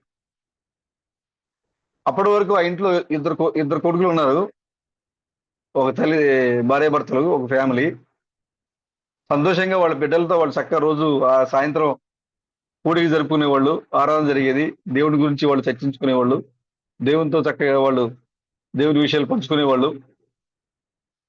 మరి ఒక సహవాసం, గొప్ప కూడిక, గొప్ప ఆరాధన, గొప్ప ప్రేమ, ఇదంతా కూడా వాళ్ళ మధ్యలో కొనసాగేది. ఒకేసారిగా ఏమైపోయిందంటే, ఒక కుమారుడు శాశ్వతంగా ప్రాణాన్ని విడిచి భూలోకం నుంచి విడిచి వెళ్ళిపోయాడు. మరో కుమారుడు దేశదిమ్మరిగా పశువు యొక్క ముద్ర పొందుకుని దేశదిమ్మరిగా ఇంటిని విడిచిపెట్టి దేశదిమ్మరిగా వెళ్ళిపోయాడు. ఆ కుటుంబానికి ఎంత వేదన చూడండి. అప్పటి వరకు కుటుంబంలో 2 కుమారులు ఉన్నారు, చక్కగా ఇంట్లో 2 పిల్లలుంటే అది ఎంత నిండుగా ఉంటది, ఎంత ఆహ్లాదకరంగా ఉంటది, తల్లిదండ్రులకి ఎంత ఆనందంగా ఉంటది. ఒకేసారిగా ఒక కుమారుడు చనిపోయి మరో కుమారుడు దేశదిమ్మరి అయిపోయి వెళ్ళిపోయేసరికి ఆ కుటుంబంలో దుఃఖం వచ్చేసింది. అయ్యో, మా కుమారుడు చనిపోయాడే, నా కుమారుడు లేకుండా పోయాడే అని వాళ్ళిద్దరూ అవ్వ ఆదాములు ఇద్దరు కూడా ఎంతో వేదనలో, ఎంతో దుఃఖంలో ఉన్నారు వాళ్ళు. దేవుణ్ణి మొరపెట్టడం ప్రారంభం చేశారు. అయ్యో ప్రభు, మాకు ఇంత దుఃఖం కలిగింది, ఇంత వేదన వచ్చింది. ఆ 3వ అధ్యాయంలో చెప్పినట్లుగా నువ్వు వేదనతో పిల్లలకు అందువు అనే ప్రవచనము అక్కడ నెరవేర్చబడింది. వేదనతో వాళ్ళని పెంచాలి, వేదనతో వాళ్ళ జీవితాన్ని కొనసాగించాలి. ఇవన్నీ కూడా వాళ్ళు తలుచుకొని ప్రభు యొక్క సన్నిధిలో వాళ్ళు దుఃఖపడుతూ, ఏడుస్తూ వాళ్ళు ప్రార్థన చేయడం మొదలుపెట్టారు. ఎప్పుడైతే ఇదంతా కూడా మరి వాళ్ళు ఏడుస్తూ ప్రార్థన చేయటం మొదలుపెట్టి జరుగుతూ ఉందో, దేవుడు వారి యొక్క ప్రార్థనను విని, దేవుడు వారి యొక్క మొరను విని, వారి దుఃఖానికి బదులుగా దుఃఖాన్ని తొలగించడానికి, వేదనను తీసివేయడానికి, కుమారుడు లేని లోటును తీర్చడానికి దేవుడు మరలా వారి కుటుంబంలోనికి ఒక శిష్యుని పంపించాడు.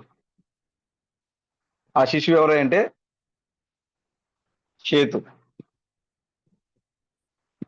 అప్పటి వరకు వారి మధ్యలో ఉన్న ఇద్దరు బిడ్డలు చనిపోయేసరికి వాళ్ళు ఎంతో దుఃఖంలో, వేదనలో ఉన్నారు.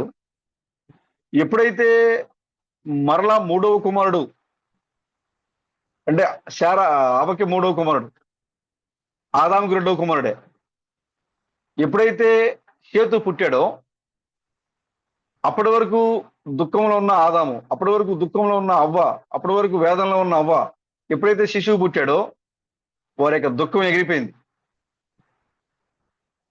ఆడ ఆదికాండం చూడండి ఏమని రాసి ఉంటుంది. అక్కడ 4వ అధ్యాయంలో చూడండి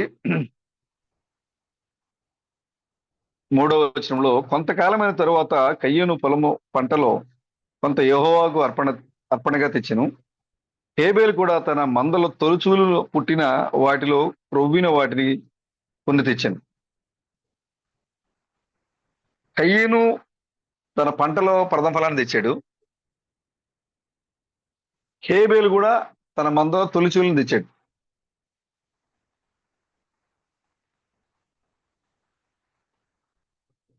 తన పొలం పంటలో కొంత యెహోవాకు అర్పణగా తెచ్చాను. హేబేలు కూడా తన మందలో తొలిచూలిన పుట్టిన వాటిలో క్రొవ్విన వాటిని కొన్ని తెచ్చాను. కయ్యూను ప్రథమ ఫలం అని మనం చెప్పలేం, కానీ హేబేలు మాత్రం తన మందలో ప్రథమ ఫలం తెచ్చాడు. ఇక్కడ ఎప్పుడైతే హేబేలు తన మందలో తొలిచూలు పుట్టిన వాటిలో క్రొవ్విన వాటిని కొన్ని తెచ్చిను, యెహోవా హేబేలును అతని అర్పణను లక్ష్య పెట్టాను. కయ్యూను అతని అర్పణను ఆయన లక్ష్య పెట్టలేదు. కాబట్టి కయ్యూనుకు మిక్కిలి కోపం వచ్చి అతడు తన ముఖం చిన్నబుచ్చుకొనగా, తర్వాత మీరు చదవండి, చిన్నబుచ్చుకున్నాడు. అప్పుడు తర్వాత 8వ వచనం, కయ్యూను తన తమ్ముడైన హేబేలుతో మాట్లాడాను. వారు పొలములో ఉన్నప్పుడు కయ్యూను తన తమ్ముడైన హేబేలు మీద పడి అతన్ని చంపాను. అంటే ఒక కుమారుడు చనిపోయాడు. ఆదాము ద్వారా వచ్చినటువంటి ఆదాము కుమారుడు హేబేలు చనిపోయాడు. తర్వాత చూడండి 13వ వచనం, 12వ వచనం, నీవు నేల సేదపరిచినప్పుడు అది నీకు సారమును ఇక మీద నీకు ఇయ్యదు. నీవు భూమి మీద దిగులు పడుచు దేశదిమ్మరవై ఉందవలను. అందుకు కయ్యూను, నా దోష శిక్ష నేను భరించలేనంత గొప్పది. నేడు ఈ ప్రదేశం నుండి నన్ను వెళ్ళగొట్టితివి. నీ సన్నిధికి రాకుండా వెలివేయబడి దిగులు పడుచు భూమి మీద దేశదిమ్మరై ఉందను. కావున నన్ను కనుగొని వాడెవడవో నన్ను చంపునని యెహోవా తనను. అందుకు యెహోవా అతనితో, కాబట్టి ఎవడైనా కయ్యూను చంపినలా వారికి ప్రతిదిన 7 కలుగునెను. మరియు ఎవడైనా కయ్యూను కనుగొని అతన్ని చంపక ఉండనట్లు యెహోవా అతనికి ఒక గుర్తు వేసెను. అదే 666 గుర్తు. వర్షం ముందర పడింది అక్కడ కయ్యూనుకి. ఆదాము ఇంట్లో ఉన్నటువంటి హేబేలు చనిపోయాడు. ఆదాము ఇంట్లో ఉన్నటువంటి కయ్యూను దేశదిమ్మరైపోయాడు. వాళ్ళిద్దరు కూడా ఇప్పుడు వెళ్ళిపోవడం వల్ల ఆదాము ఇంట్లో ఏముంది? దుఃఖం ఉంది. ఆదాము ఇంట్లో వేదన ఉంది. అయ్యో, ఇప్పటి వరకు మా మధ్యలో తిరిగినటువంటి ఇద్దరు ఎవరు లేరు, ఇద్దరు కుమారులు కోల్పోయారు, ఇద్దరు వెళ్ళిపోయారు అని దుఃఖంలో ఉన్నప్పుడు 4వ అధ్యాయము 25వ వచనంలో, ఆదాము మరలా తన భార్యను కూడినప్పుడు ఆమె కుమారుని కని కయ్యను చంపిన హేబేలుకు ప్రతిగా, కయ్యనుకు ప్రతిగా కాదు, దేశదిమ్మరైపోయిన కయ్యనుకు ప్రతిగా కాదు, హేబేలుకు ప్రతిగా దేవుడు నాకు మరి ఒక సంతానమును నియమించననుకొని అతనికి షేతు అని పేరు పెట్టింది. మరియు షేతు షేతునకు కూడా కుమారుడు పుట్టెను, అతనికి ఎనోషు అని పేరు పెట్టాను. అప్పుడు యెహోవా నామమున ప్రార్థన చేయటం ఆరంభమైనది. ఎనోషు పుట్టిన తర్వాత యెహోవా నామమున ప్రార్థన మొదలైంది. ఈ షేతు 3వ వచనం చూడండి, 5:3లో 5:1 నుంచి చూడండి. ఆదాము వంశావళి గ్రంథము ఇదే. దేవుడు ఆదామును సృజించిన దినమున దేవుని పోలికగా అతన్ని చేసెను, మగవానిగాను ఆడదానిగాను వారిని సృజించి, వారు సృజించబడిన దినమున వారిని ఆశీర్వదించి వారికి నరులని పేరు పెట్టారు. ఆదాము 130 ఏండ్లు బ్రతికి తన పోలికగా తన స్వరూపమున కుమారుని కని అతనికి షేతు అని పేరు పెట్టారు. ఆదాము దేవుని పోలిక, షేతు ఆదాం పోలిక. అంటే షేతు కూడా దేవుని పోలికే. ఆదాము దేవుని పోలిక, షేతు ఆదాం పోలిక. అంటే షేతు ఎవరి పోలిక? దేవుని పోలికే. అంటే ఆదాము ద్వారా వచ్చిన సంతానం ఏదైతే ఉందో షేతు, షేతు ద్వారా ఎనోషు, ఎనోషు ద్వారా ఇట్లాగా ఎవరైతే సంతానం వచ్చారో ఈ సంతానం అంతా ఎవరి పోలికే అంటే దేవుని పోలికే. ఇప్పుడు ఈ దుఃఖంలో హేబేలు చనిపోయాడు అనే దుఃఖంలో ఉన్న ఆదాముకి దేవుడు మరో కుమారుని ఇచ్చాడు.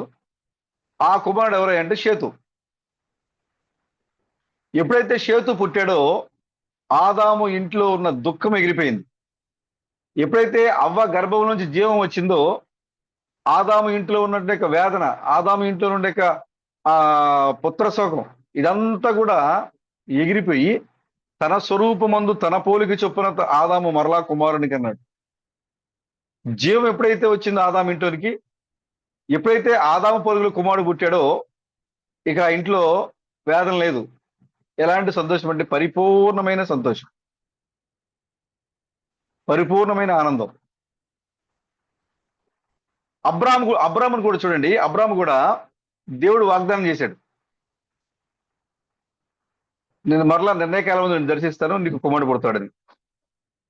అబ్రాహాం ఎప్పుడైతే నిర్ణయకాలంలో తన పేరును మార్చుకుని తన శరీరాన్ని మార్చుకొని ఉన్నాడో అప్పటి వరకు లోకమంతా అబ్రాహామును దూషించింది. ఇతను పిల్లలు లేరు, ఇతను భ్రమలో ఉన్నాడు, పిల్లలు పుట్టకుండానే పుట్టినట్టుగా మతి ప్రేమించింది, పిచ్చోడైపోయాడు, హాస్పిటల్లో రూమును బుక్ చేస్తున్నాడు, బయటికి వెళ్తేనేమో షాపుల్లోకి వెళ్ళి పిల్లలు ఆడుకునే వస్తువులు వేస్తున్నాడు, పిల్లలకి ఇసాక్కి పుట్టక మునిపే ఇంట్లో పెద్ద షెల్ఫ్ నిండా బట్టలు ఆడుకునే వస్తువులు, బయటికి వెళ్తే అతనికి ఏదైనా పిల్లలు ఆడుకునే వస్తువు కనపడితే దాన్ని కొని పట్టుకొచ్చేస్తున్నాడు అబ్రాహాం. ఎవరిని అడిగితే కృష్ణంగా చెప్తున్నారు ఈ విషయాన్ని. బట్టలు కొనుక్కొస్తున్నాడు, వెళ్ళి మంచి మంచి హాస్పిటల్కి వెళ్ళి, ఆ రోజుల్లో ఆ కాలంలో ఉన్న హాస్పిటల్కి వెళ్ళి అబ్రాహాం అడుగుతున్నాడంట, ఏమంటే మీ మీ హాస్పిటల్లో తల్లి బిడ్డకి సౌకర్యంగా ఉన్నటువంటి రూమ్ ఏదైనా ఉందా, నేను ముందే డబ్బులు కట్టి నేను రిజర్వేషన్ చేసుకుంటాను నేను అని అడుగుతున్నాడు.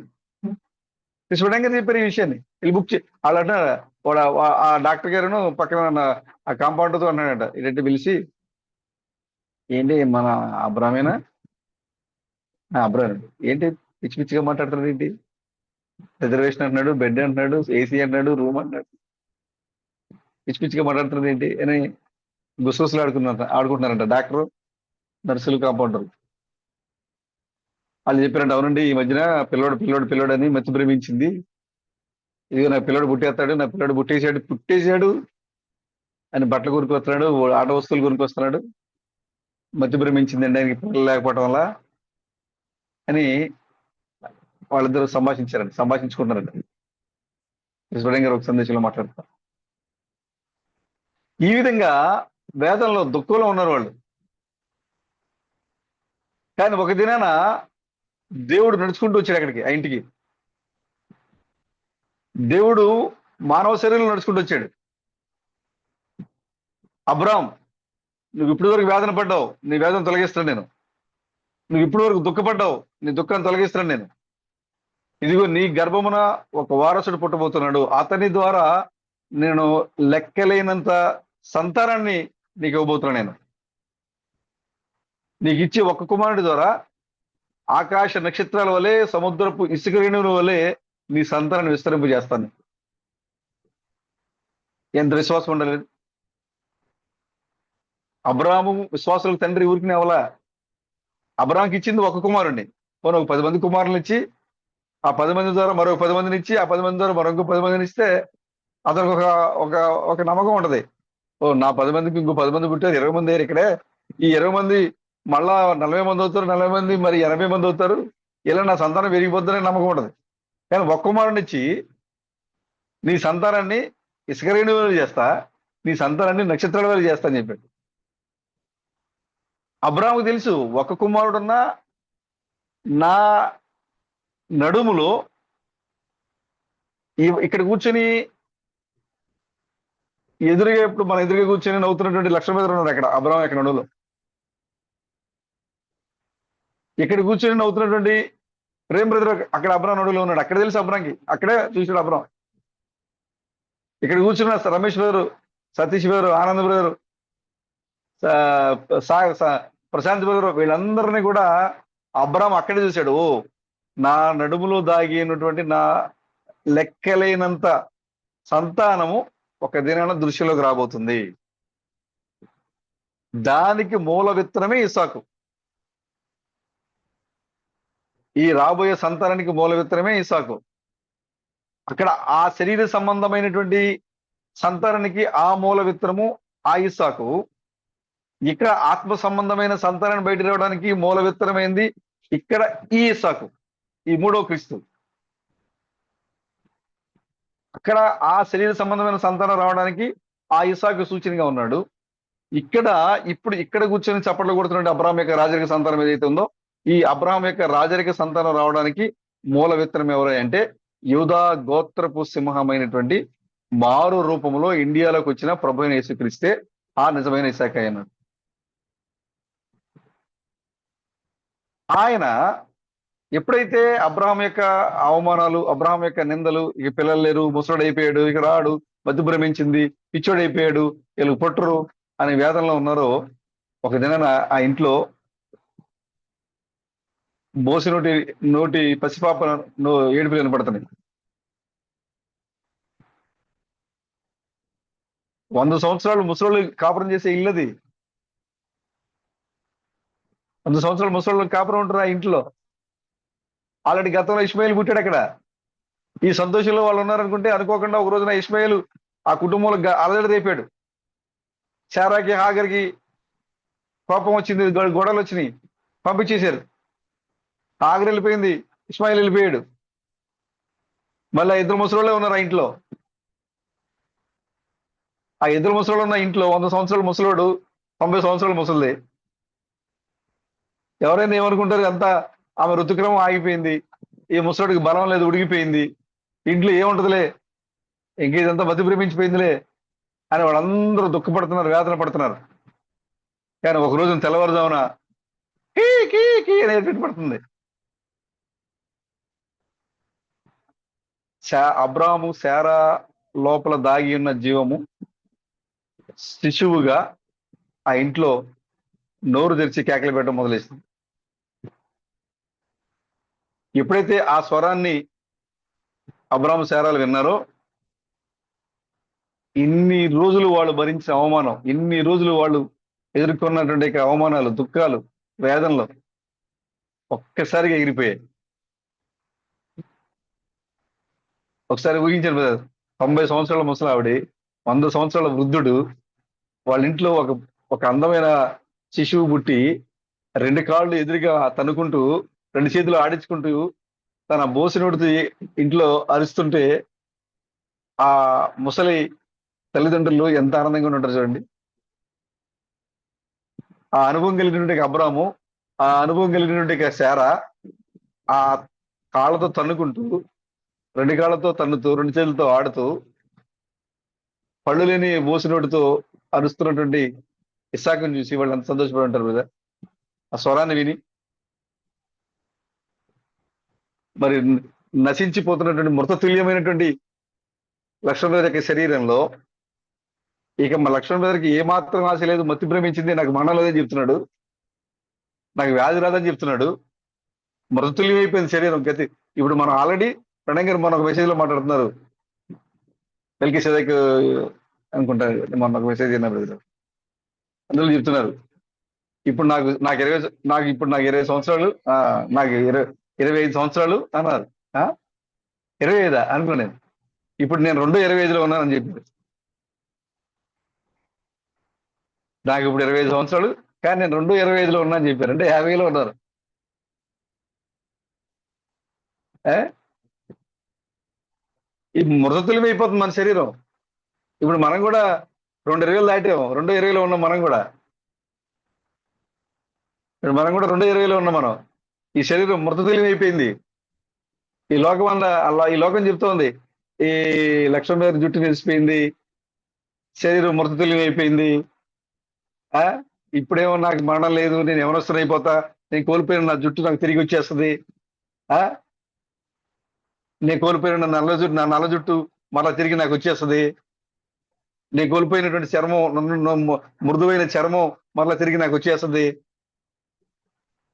అని చెప్తుంటే, ఈ లోకం ఎందుకు నమ్ముతుంది బ్రదర్? మతి భ్రమించింది, నీకేదో పిచ్చి పెట్టింది, మతి భ్రమించింది అని అందరూ ఎగతాళి చేస్తున్నారు, అవమానించారు.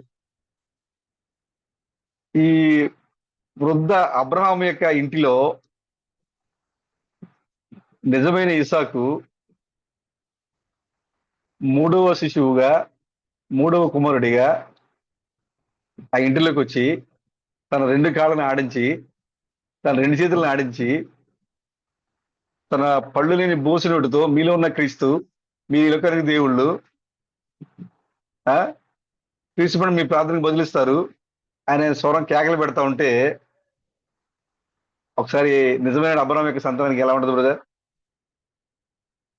అక్కడ అబ్రహాము తన ఇంట్లో ఇక ఏమాత్రం ఆశ లేదు అనే టైంలో తన ఇంట్లో పుట్టినట్టు కుమారుడు చూసి ఎలాగైతే సంతోషించాడో, ఆ వేదనంతా మర్చిపోయాడో, అప్పటి వరకు ఉన్న అవమానాలన్నీ మర్చిపోయాడో, ఆ డాక్టర్ చేసిన ఎగతాళి, వెనక అబ్రహాం వినపడేలాగా వెనకుండి మాట్లాడుతున్న మాటలు, సూటిపోటి మాటలు, అబ్రహాంను అవమానించిన అవమానాలు, ఇవన్నీ కూడా ఒక్కసారిగా ఇస్సాకు యొక్క స్వరం, మొదటి కేక, ఇస్సాకు యొక్క మొదటి కేక ఎప్పుడైతే ఈ లోకంలో ధ్వనించిందో, ఒకసారిగా అబ్రహాము ఆ యొక్క మొత్తం మర్చిపోయాడు. మనం కూడా ఎప్పుడైతే ఈ మృతతుల్యమైన శరీరంలో ఉండి ఏమాత్రం ఆశ లేని ఈ లోకంలో, ఏమాత్రం కూడా సహకారం లేని ఈ లోకంలో, అవమానంలో ఉన్న ఈ లోకంలో, వేదనలో ఉన్న ఈ లోకంలో, ఎప్పుడైతే క్రీస్తు తామస్ యొక్క వర్తమానాన్ని మనం విన్నామో, ఆ స్వరం ఎప్పుడైతే మన చెవుల్లోకి ధ్వనించిందో, మొదటి కేక ఎప్పుడైతే మన చెవులకు ధ్వనించిందో, అప్పుడే సమస్తము మన దుఃఖం ఎగిరిపోయి మన సంతోషం పరిపూర్ణమైపోయింది. శిశువు పుట్టాడు, అబ్రాహాం ఇంట్లో శిశువు పుట్టాడు, అక్కడ ఆ అబ్రాహాం ఇంట్లో శిశువు పుట్టాడు. ఇప్పుడు అబ్రాహాం యొక్క సంతానంగా ఉన్న మన సంతతిలో, మన కుటుంబాల్లో నిజమైన ఇస్సాకు పుట్టాడు, నిజమైన క్రీస్తు పుట్టాడు, నిజమైన 3వ క్రీస్తు మన మధ్యలో జన్మించాడు. ఎప్పుడైతే క్రీస్తు పుట్టాడో, మనలో ఉన్న దుఃఖము, నిట్టూర్పు, వేదన, అవమానాలు, నిందలు అన్నీ ఎగిరిపోయినాయి. మన దుఃఖం ఎలా అయిందంటే సంతోషం అయిపోయింది, పరిపూర్ణమైన సంతోషంగా మార్చబడింది. యేసుక్రీస్తు చెప్పారు, ఈ లోకం నన్ను చూడదు కానీ మీరు నన్ను చూస్తారు, కొంచెం కాలం అయిన తర్వాత నేను మీకు కనపడను, మరి కొంచెం కాలం నేను కనపడతా అని చెప్పినటువంటి ప్రవచనము ఇప్పుడు మన జీవితాల్లో జరుగుతూ ఉన్నది. ఆ యేసుక్రీస్తు మరలా ఇప్పుడు మన మధ్యకి వచ్చాడు. ఆయన ఆ వచ్చిన యేసుక్రీస్తు మారు రూపంలో ఉన్నాడు. ఆ వచ్చిన యేసుక్రీస్తు ఇప్పుడు నల్ల మనిషి రూపంలో ఉన్నాడు. ఆయన వచ్చి ఇస్సాకుగా అబ్రహాం యొక్క ఇంటిలో ఆయన కేకలు పెడుతున్నాడు, ఆయన నడుస్తున్నాడు, అబ్రహాం ఇంట్లో ఉన్నాడు. ఆయన ఇష్మాయేల్ బయటికి వెళ్ళిపోయాడు, ఇస్సాకు అబ్రహాం ఇంట్లో ఉన్నాడు. ఇప్పుడు అబ్రహాం యొక్క సంతానంగా ఉన్నట్టు మన ఇంట్లో ఆ ఇస్సాకు ఇప్పుడు ఏం చేస్తాడంటే, ఆయన కేకలు పెడుతున్నాడు, గర్జించు సింహం వలె, యూదాగోత్రపు సింహం వలె ఆయన గర్జిస్తున్నాడు. ఆయన కేక ఫస్ట్ క్రైయింగ్ ఈ మెసేజ్. ఇస్సాకు అబ్రహాం ఇంట్లో కేకలు పెట్టినట్టుగా ఆ 3వ క్రీస్తుగా ఉన్నట్టు క్రిస్తామసు సియోను కుమార్తె అయిన సంఘంలో ఉండి ఆయన కేక పెడుతున్నాడు. అనేక సందేశాలు, అనేక వర్తమానాలు మనకి ఇస్తూ ఉన్నాడు. ఎప్పుడైతే ఈ స్వరాన్ని అబ్రాహాం విన్నాడు, అబ్రాహాం యొక్క సంతానం వింటుందో, ఇప్పటి వరకు ఉన్న అవమానాలు, నిందలు అన్ని ఎగిరిపోయినాయి సోదరులారా. ఇప్పుడు మనం ఈ లోకము చూడని క్రీస్తుని మనం చూస్తూ ఉన్నాం. ఈ లోకము గ్రహించని క్రీస్తుని మనం గ్రహించగలుగుతున్నాం. ఈ లోకం వినలేని వాక్యాన్ని మనం వినగలుగుతున్నాం. ఈ లోకము సంఘము ద్వారా వచ్చినటువంటి మగ శిశువుని గుర్తించలేకపోయింది. కానీ మనం మన ఇంటిలో మన దుఃఖానికి ప్రతిగా, మన యొక్క వేదనకి బదులుగా, మన చనిపోయినటువంటి హేబేలుకి ప్రతిగా, యేసుక్రీస్తుకి ప్రతిగా, క్రీస్తు బండముకి ప్రతిగా మరొక శిశువు సంఘములో, సియోను కుమార్తె అనే సంఘములో ఆ కన్యక ద్వారా మరలా మూడవ ప్రసవం జరిగింది. ఇక్కడ మూడో శిశువు జన్మించాడు. కాబట్టి మనలో ఉన్న నిట్టూర్పు, వేదన అన్ని ఎగిరిపోయినాయి. ఇక మన గతంలో జరిగిన అవమానాలు, నిందలు ఇవన్నీ మనకి ఇక మరెన్నటికీ జ్ఞాపకం రావంటే ఇక మనకి ఆ స్త్రీ మరెన్నటికీ జ్ఞాపకం చేసుకోదు. ఇక ఎప్పుడైతే నువ్వు మూడవ కుమారుని చూస్తావో, ఎప్పుడైతే సంఘంలో జన్మించినట్టుగా శిశువును నువ్వు గుర్తించగలుగుతావో, ఇక ఎన్నటికీ నీ వేదన నువ్వు జ్ఞాపకం చేసుకోవు. ఇక ఎన్నటికీ అక్కడ రాయబడి ఉంది. ఏమని రాయబడి ఉందంటే చూడండి, ఏమని రాయబడింది అక్కడ 16:16లో 23వ వచనంలో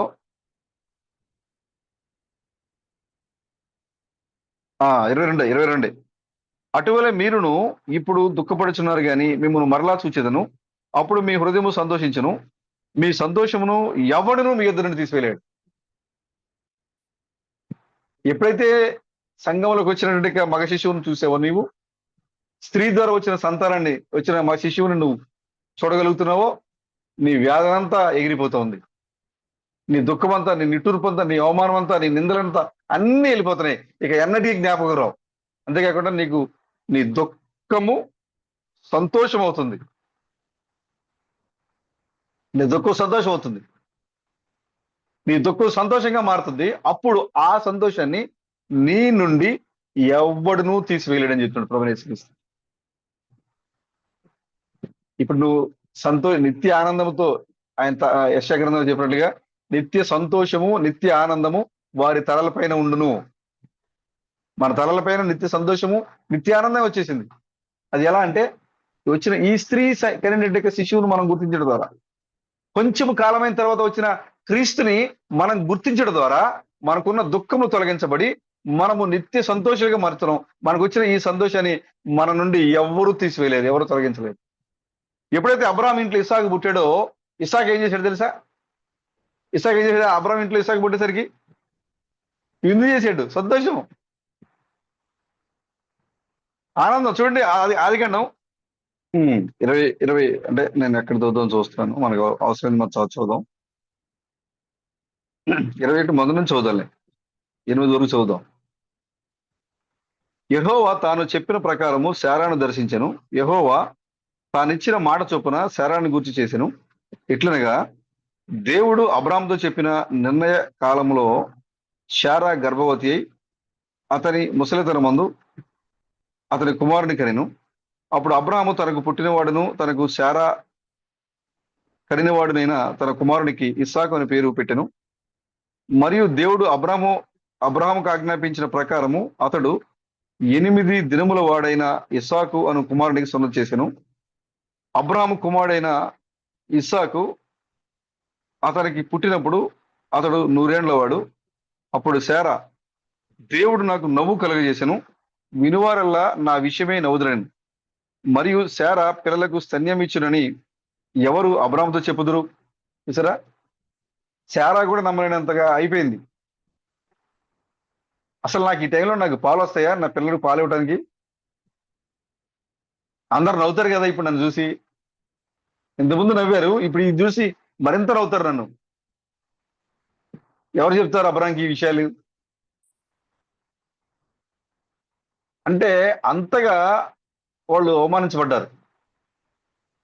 కానీ ఎప్పుడైతే ఇస్సాకు పుట్టాడు, చూడండి, ఎప్పుడైతే ఇస్సాకు పుట్టాడో, శారా పిల్లలకు స్తన్యం ఇచ్చినని ఎవరు అబ్రాహాముతో చెప్పును? నేను అతని ముసలితనమందు కుమారుని కంటిని కదా అని.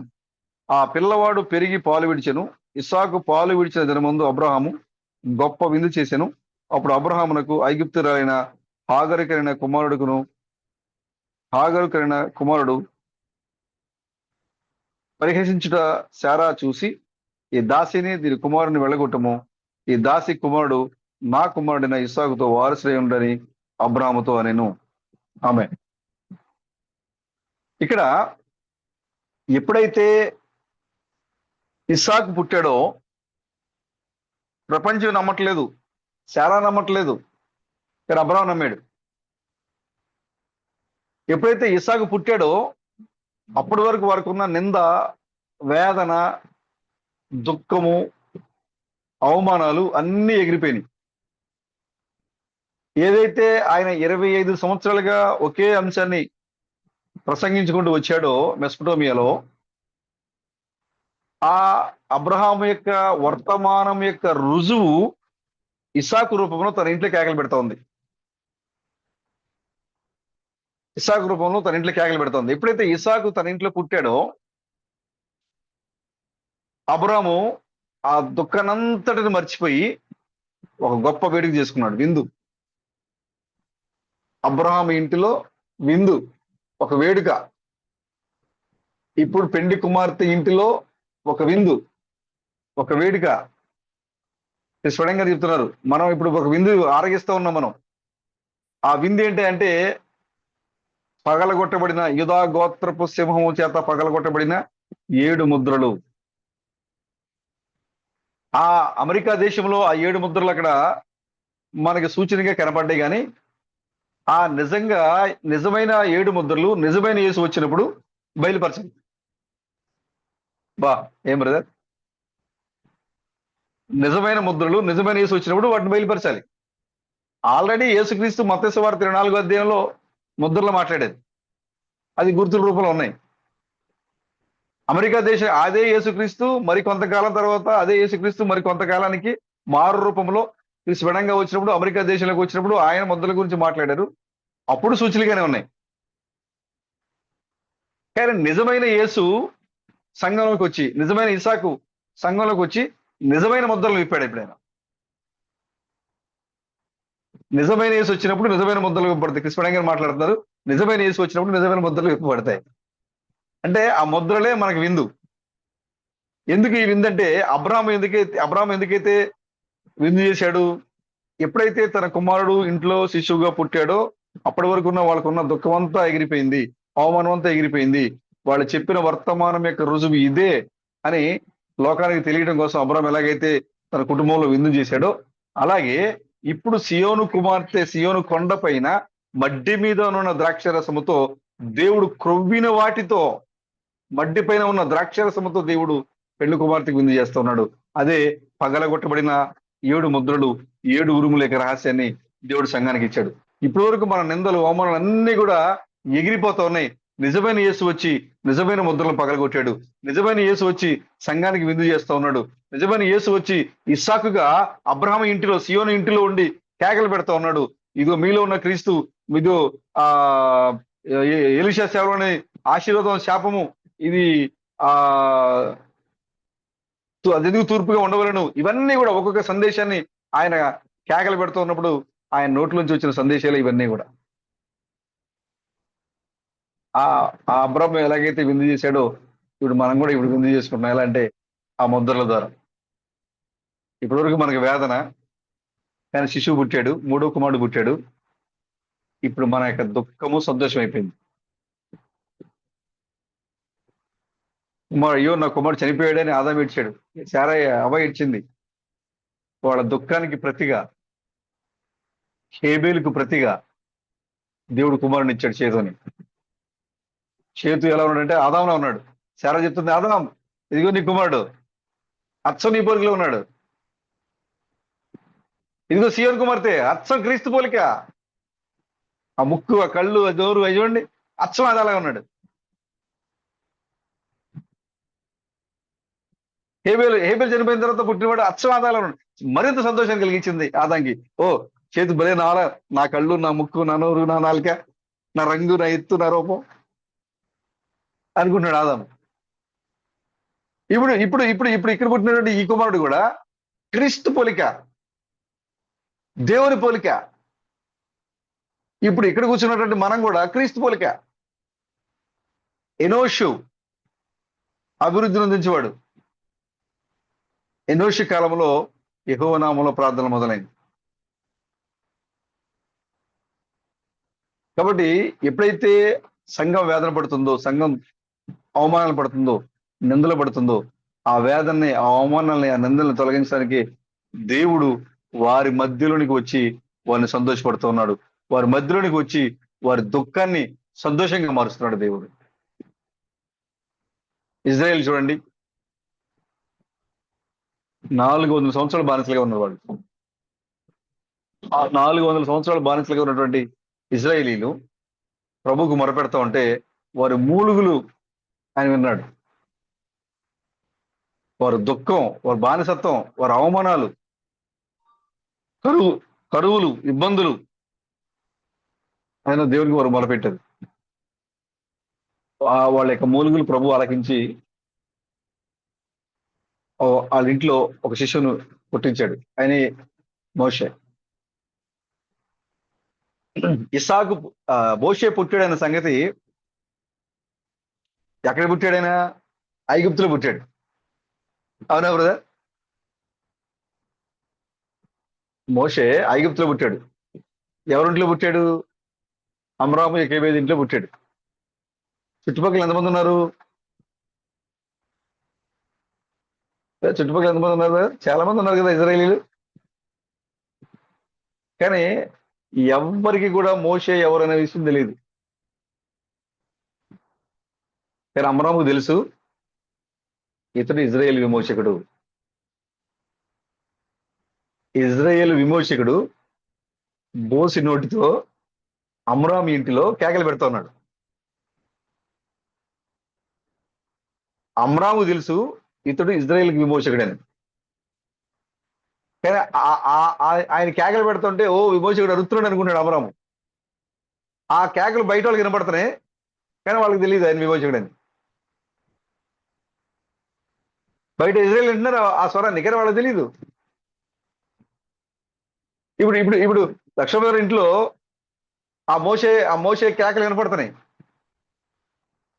ఆ అబ్రామ్ ఇంట్లో ఉన్న వర్తమానాల రూపంలో మోషే కేకలు, అబ్రామ్ ఇంట్లో ఉన్న ఆ లక్ష్మణ ఇంట్లో ఉన్నటువంటి ఆ క్యాసెట్ రూపంలో ఆ కేకలు, లక్ష్మణ ఇంట్లో ఉన్నటువంటి వర్తమాన రూపంలో ఉన్న ఆ కేకలు వినపడుతుంటే ఆయన విని, ఆ వర్తమానం విని, ఇదిగో క్రీస్తు ఇక్కడ ధనిస్తున్నాడు, ఇప్పుడు మీరు అనుకుంటున్న ఆభరణమే ఇప్పుడు ఇక్కడ నల్ల మనిషికే కేకలు పెడుతున్నాడు ఆయన స్వరం వినపడేసరికి ఆయన ముఖంలో నవ్వు ఉంటుంది, లక్ష్మణ ముఖంలో నవ్వు ఉంటుంది. ఓహో, ఆయన ఒకటేనా ఆయన సంతోషపడదు. పక్కన చాలా మంది ఉన్నారు ఆ సందేశం. ఆయన ఒకటేంటి, ఈ గోల ఏంటయ్యా, ఈ పొద్దున్నే ఏదో పెట్టాడు, ఈ గోల ఈ అరుపులేంటి మాకు? ఆ మోషే కేకలు పెడుతున్నాడు, అమరాముకేమో ఈ విమోచకుడు అరుస్తున్నట్టుగా వినపడుతుంది. చుట్టుపక్కల వాళ్ళకేమో పొద్దున్నే ఈ పిల్లల కేకలేంటి మనకి పనులు చేసుకోకుండా. లక్ష్మణ ఇంట్లో మోషే కేకలు వినపడుతున్నాయి. ఎక్కడున్నాడు ఆయన? ఐగుప్తులో ఉన్నాడు. మోషే ఐగుప్తులో అబ్రామ్ ఇంట్లో కేకలు పెడుతున్నాడు. ఇప్పుడు ఈ కాలపు మూడో యాత్ర మోషే, మూడో క్రీస్తు, మూడో కుమారుడు అబ్రాము సంతానంగా ఉన్నటువంటి లక్ష్మణ ఇంట్లో ఉండి ఆయన కేకలు పెడుతున్నాడు. ఆయనకి తెలుసు, ఓ ఇతరు విమోచకుడు ఆయన ఆ స్వరం ఆయనకి అర్థమైపోతుంది. కానీ మిగతా వాళ్ళకి అర్థం కాలేదు.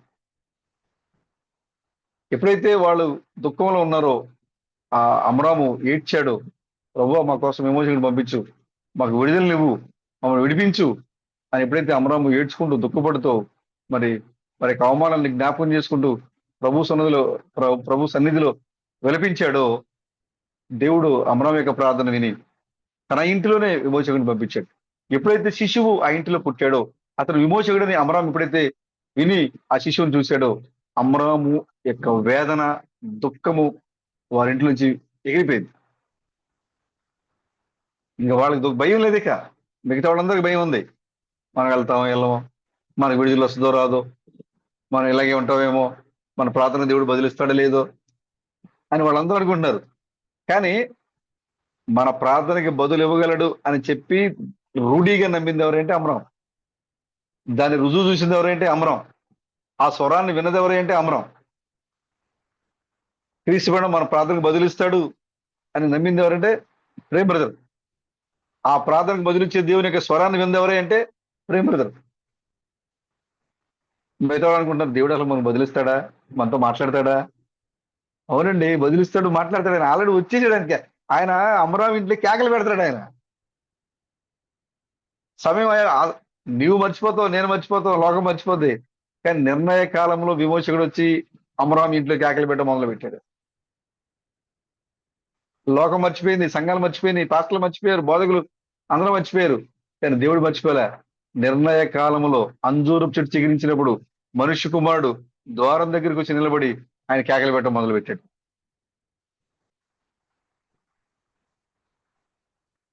వేదనంతా ఎగిరిపోయింది. అమరాం ఇంట్లో ఉన్న వేదనంతా ఎగిరిపోయింది.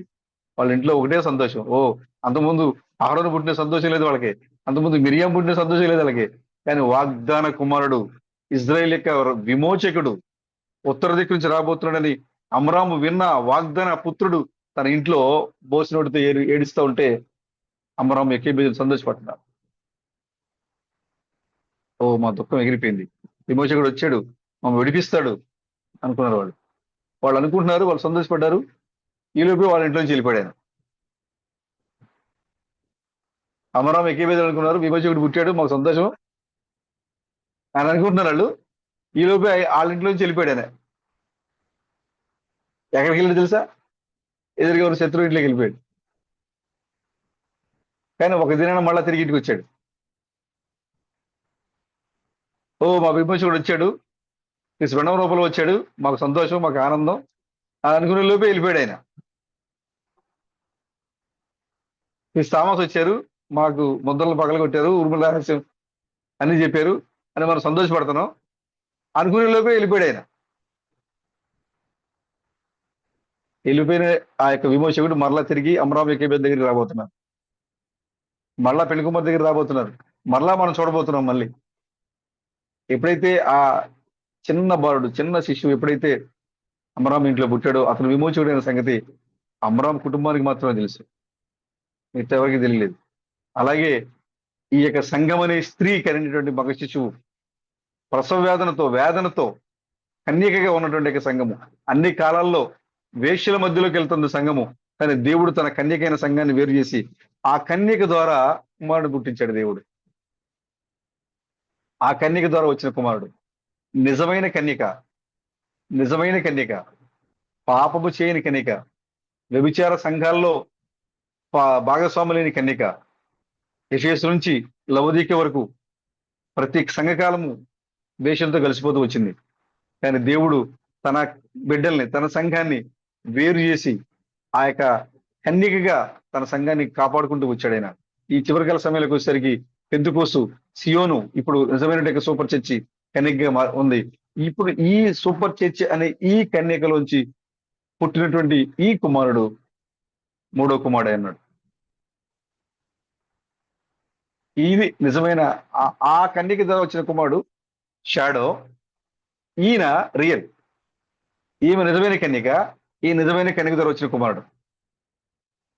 ఈ నిజమైన యేసు,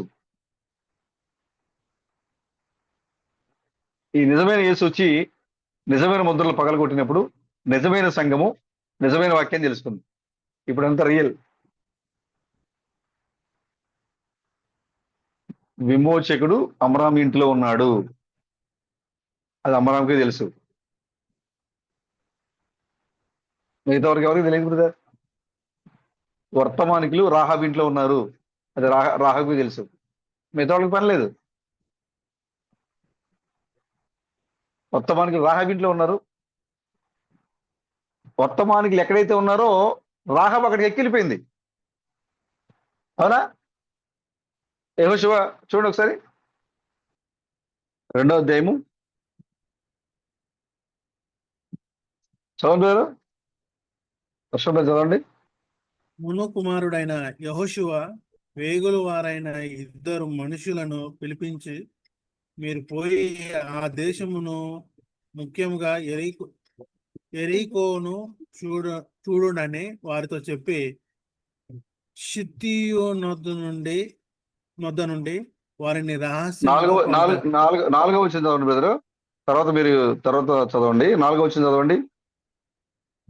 ఆ స్త్రీ ఆ ఇద్దరు మనుషులను తోడుకొని వారిని దాచిపెట్టి, మనుష్యులు నా యొద్దకు వచ్చిన మాట నిజమే, వారె వారెక్కడి నుండి వచ్చిరో నేను ఎరగను.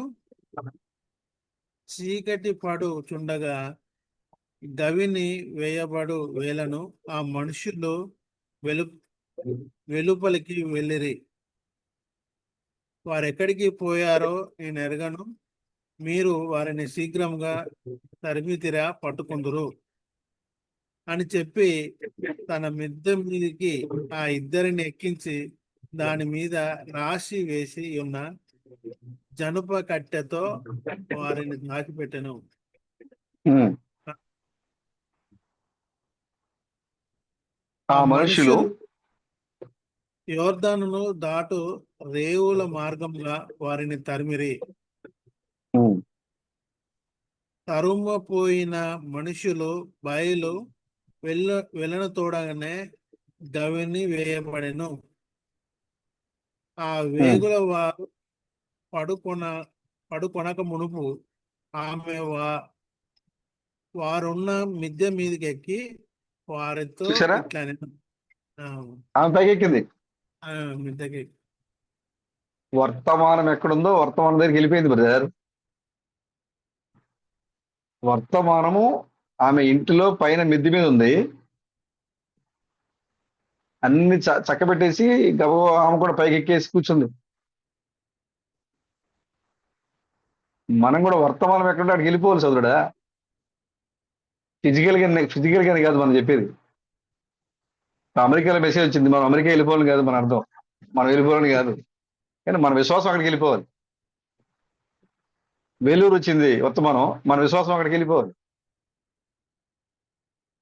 ఈ యొక్క రాహాబు కూడా తన ఇంటిలోకి వచ్చిన వర్తమానులు ఎవరైతే ఉన్నారో మిగతా వాళ్ళందరినీ పంపించేసి ఆమె ఏం చేసింది, ఆ వేగులో వారు పండు కొరకు మునిపే, ఎందుకంటే సైలెంట్ గా ఉండాలి కాబట్టి వాళ్ళిద్దరు పోక మునిపే ఆమె ఏం చేసిందంటే, ఆమె వారున్న మిద్దె మీదకి ఎక్కి వారితో ఇట్లా, నేను యెహోవా ఈ దేశం మీకు ఇచ్చినాడనియు మీ వలన మాకు భయం పుట్టిననియు మీ భయం వలన ఈ దేశ నివాసులందరికీ, వాళ్ళతో చెప్తుంది ఏమే, ఈ దేశాన్ని దేవుడు మీకు ఇస్తాడని మాకు తెలుసు, మీ వలన మాకు భయం పుట్టుననియు మీ భయము వలన దేశ నివాసులందరికీ భయం పుట్టుకుందంట. ధైర్యం చెడిపోయింది. యెహోషువ మరియు అతని యొక్క సైన్యం వస్తుందనే వర్తమానము వినడం వల్ల యెరికోలో ఉన్న ప్రజలందరి హృదయాలు భయముతో, ధైర్యం చెడిపోయి భయంతో ఉండిపోయారు. యెహోషువ మూడవ కుమారుడైనటువంటి యెహోషువ, అతని యొక్క సైనికుడైన ప్రేమ్ బ్రదర్, అతని సైనికుడైన Lakshman brother, Chandu brother, Satish brother, Salma brother వస్తున్నారు అనే సంగతి ఈ ఎరుకోగా ఉన్న క్రైస్తవులకు ఎప్పుడైతే వినబడిందో, ఈ క్రైస్తవులైన ఎరుకో ప్రజల యొక్క హృదయాలు ధైర్యము చెడిపోయి భయంతో ఉన్నారు. అయ్యో ఏంటి, వీళ్ళతో ఏం మాట్లాడాలి, ఏం చేయాలి, చెడిపోయింది. ఆ భయం పట్టుకుంది వాళ్ళకి. అబ్బో వీళ్ళు చాలా ధైర్యవంతులు, వాళ్ళ తరపున యెహోవా ఉన్నాడు అని వాళ్ళ హృదయాలన్నీ కూడా ధైర్యం చెడిపోయి వాళ్ళు భయంలోకి వెళ్ళిపోయారు. వాళ్ళు ఆమె సాక్ష్యం ఇస్తా ఉంది, మీరు ఖచ్చితంగా తీసుకుంటారు మీరు దీన్ని. ఎక్కడో ఉన్న రాహాబు చెబుతుంది, వాళ్ళ మధ్యలో పుట్టి వాళ్ళ మధ్యలో పెరిగి ఎర్ర సముద్రాన్ని దాటి మేఘస్తంభం కింద అగ్నిస్తంభం కింద ఉండి మన్నాని ఉదయం పడుతున్న మన్నా దేవదూతల ఆహారాన్ని తిన్నటువంటి కోరాదాతలు, మనం వెళ్తాం, మన వల్ల ఏమొద్ది, మనం చేస్తామా, ఇలా మాటలు ఎడదాకా వచ్చాం కానీ మన వల్ల అవదు, వెళ్ళిపోదానికి. సంఘంలో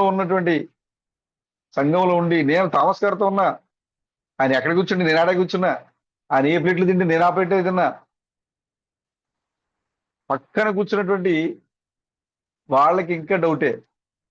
కానీ ఎక్కడో చెన్నూరులో ఉన్న రాహాబుకి, ఎక్కడో వైజాగ్లో ఉన్న రాహాబుకి, ఎక్కడ విజయనగరంలో ఉన్న రాహాబుకి, ఎక్కడో టీనసభలో ఉన్న ఎక్కడ చంద్రపూర్ ఉన్న రాహాబుకి దేవుడు నిశ్చయంగా మరణం చేయించాడు కాబట్టి మనం మరణం లేని ప్రజలుగా మనం ఉండబోతున్నాం. కాబట్టి ఈ యొక్క నిజమైన రాహాబు యొక్క వర్తమానము ద్వారా, ఆమె నమ్మిన వర్తమానము ద్వారా ఎరుకు ప్రజల యొక్క హృదయాలు చెదిరిపోయింది. ఆమె వెళ్ళిపోయింది అక్కడికి. వర్తమానం ఎక్కడుందో ఆ వర్తమానం దగ్గరికి వెళ్ళిపోయింది. ఈ గడిలో నీ దగ్గర, ఈ గడిలో వర్తమానం ఎక్కడైతే వస్తుందో నువ్వు అక్కడే, నీ విశ్వాసం నువ్వు అక్కడికి వెళ్ళిపోవాలి. కాబట్టి ఈ చివరికాల సమయంలో 3వ యాత్ర మోషే ఎక్కడ ఉన్నాడంటే పెళ్లి కుమార్తె గృహంలో ఉన్నాడు, సియోన్లో ఉన్నాడు ఆయన, అత్యున్నతమైన సంఘంలో ఉన్నారు ఆయన. కాబట్టి ఇప్పుడు ఈ ఆహారాన్ని భుజించాలి అంటే అమరాముకు మాత్రమే తెలుసు. ఆ యొక్క ఫిలిస్టీన్లు వచ్చి ఆ దేశాన్ని పాడు చేస్తున్నప్పుడు, ఆ దేశ పంటను దోసుకొని వెళ్ళిపోతున్నప్పుడు దేవుడు వారిని విడిపించడానికి న్యాయాధిపతిగా సంసోను పంపించాడు. మనోహ బయట ఉన్నప్పుడు, అతని భార్య బయట ఉన్నప్పుడు దూత దిగి వచ్చింది. దూత ఆయనతో మాట్లాడింది. చూడండి, శిశువు వచ్చే ప్రతిసారి దూత వస్తున్నాడు. మీరు గమనిస్తున్నారో లేదు? శిశువు వచ్చే ప్రతిసారి దూత వస్తున్నాడు. అక్కడ హేబేలు వచ్చే ముందుగా దేవుడు అబ్రాహాముతో, ఆదాముతో, అవలతో నడుచుకుంటూ వెళ్ళేవాడు. ఆయన ఆయన ప్రభుదూత. చేతు వచ్చే ముందుగా వారితో వచ్చి మాట్లాడాడు ఆయన. ఇసాకు వచ్చే ముందుగా ఆయన అబ్రాహాముతో మాట్లాడాడు ఆయన. ఇసాకు వచ్చే ముందుగా అబ్రాహాముతో మాట్లాడాడు ఆయన. అలాగే మోషే వచ్చే ముందుగా ఆయన దిగొచ్చి అక్కడ అమరంతో మాట్లాడాడు ఆయన. శిశువు వచ్చే ప్రతిసారి శిశువు కంటే ముందుగా దూత వస్తుంది. ఇప్పుడు ఇక్కడ కూడా సంసోను వచ్చిన దానికంటే ముందుగా దూత వచ్చింది. ఆ దూత వచ్చి తల్లిదండ్రులతో, సంసోను యొక్క తల్లిదండ్రులతో మాట్లాడింది. వెళ్ళి తన భర్త చెప్పింది, తల్లితో మాట్లాడి తన భర్త చెప్పింది, ఎవరో ఒక ఆయన ఇచ్చాడు, ఏదో నీ కుమారుడు పుట్టబోతుందని చెప్పాడని చెప్పింది. అప్పుడు ఆయన వచ్చి మళ్ళీ ప్రార్థన చేస్తున్నాడు. మనోహ వచ్చి, అయ్యా నువ్వు నా ఏదో వర్తమానం ఇచ్చావంట, నాకు చెప్పిన ఈ వర్తమానికుడు ఎవరైతే ఉన్నారో మరలా ఆ వర్తమానికుడే పంపించు. నీ కుమారుడు పుడతాడని చెప్పిన వర్తమానికుడు ఎవరైతే ఉన్నారో మరలా ఆ వర్తమానుడే కావాలి మాకు.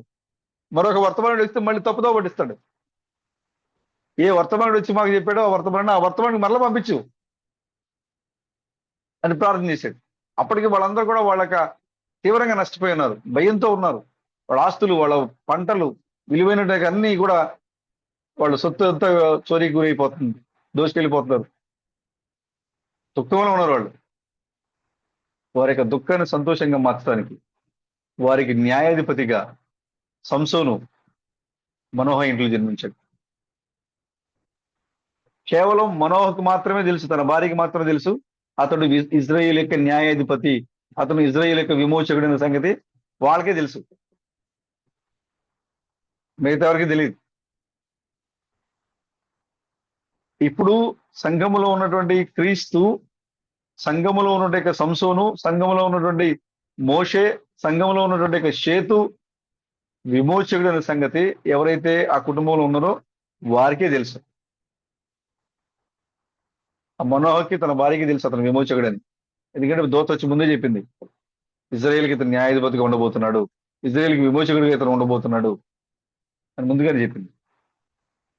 ఆ దుఃఖాన్ని సంతోషంగా మార్చడానికి, వారి యొక్క వేదన తొలగించడానికి, శత్రుభయం నుంచి వాళ్ళు విడిపించడానికి, ఆ యొక్క దుఃఖాన్ని సంతోషంగా మార్చడానికి ప్రభు యొక్క దూత వచ్చి ముందుగా చెప్పింది. కాబట్టి వారు ఎరిగి ఉన్నారు. కాబట్టి ఆ యొక్క మనోహ ఇంటిలో ఇజ్రాయేల్ విమోచకుడి కేకలు పెడుతూ ఉన్నాడు సంసోను రూపంలో.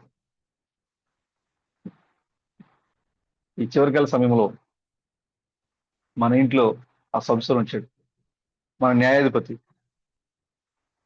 మన విమోచకుడు, శత్రువుల నుంచి మనల్ని కాపాడడానికి, విడిపించడానికి పంపబడే క్రీస్తు, 3వ క్రీస్తు సంఘములో జన్మించాడు. ఎప్పుడైతే ఆయన జన్మించాడో మన చుట్టూ ఉన్న శత్రువులను ఆయన తరిమేస్తున్నాడు, మన చుట్టూ ఉన్న సమస్యలు తొలగిస్తున్నాడు, మన చుట్టూ ఉన్న దుఃఖాన్ని తొలగిస్తున్నాడు, పరిపూర్ణమైన సంతోషాన్ని, ఆనందాన్ని ఆయన మనకిస్తున్నాడు. ప్రభుకి స్తోత్రం కలిగాడు. చూడండి, ఈ ఒక చిన్న మాట చెప్పుకొని మనం ముగించుకుందాం. చాలా ఇంకా నేనైతే చాలా ఉద్యోగంగా ఉంది, చాలా ఇంకా విషయాలు చాలా విషయాలు చెప్పాలనుకున్నాను.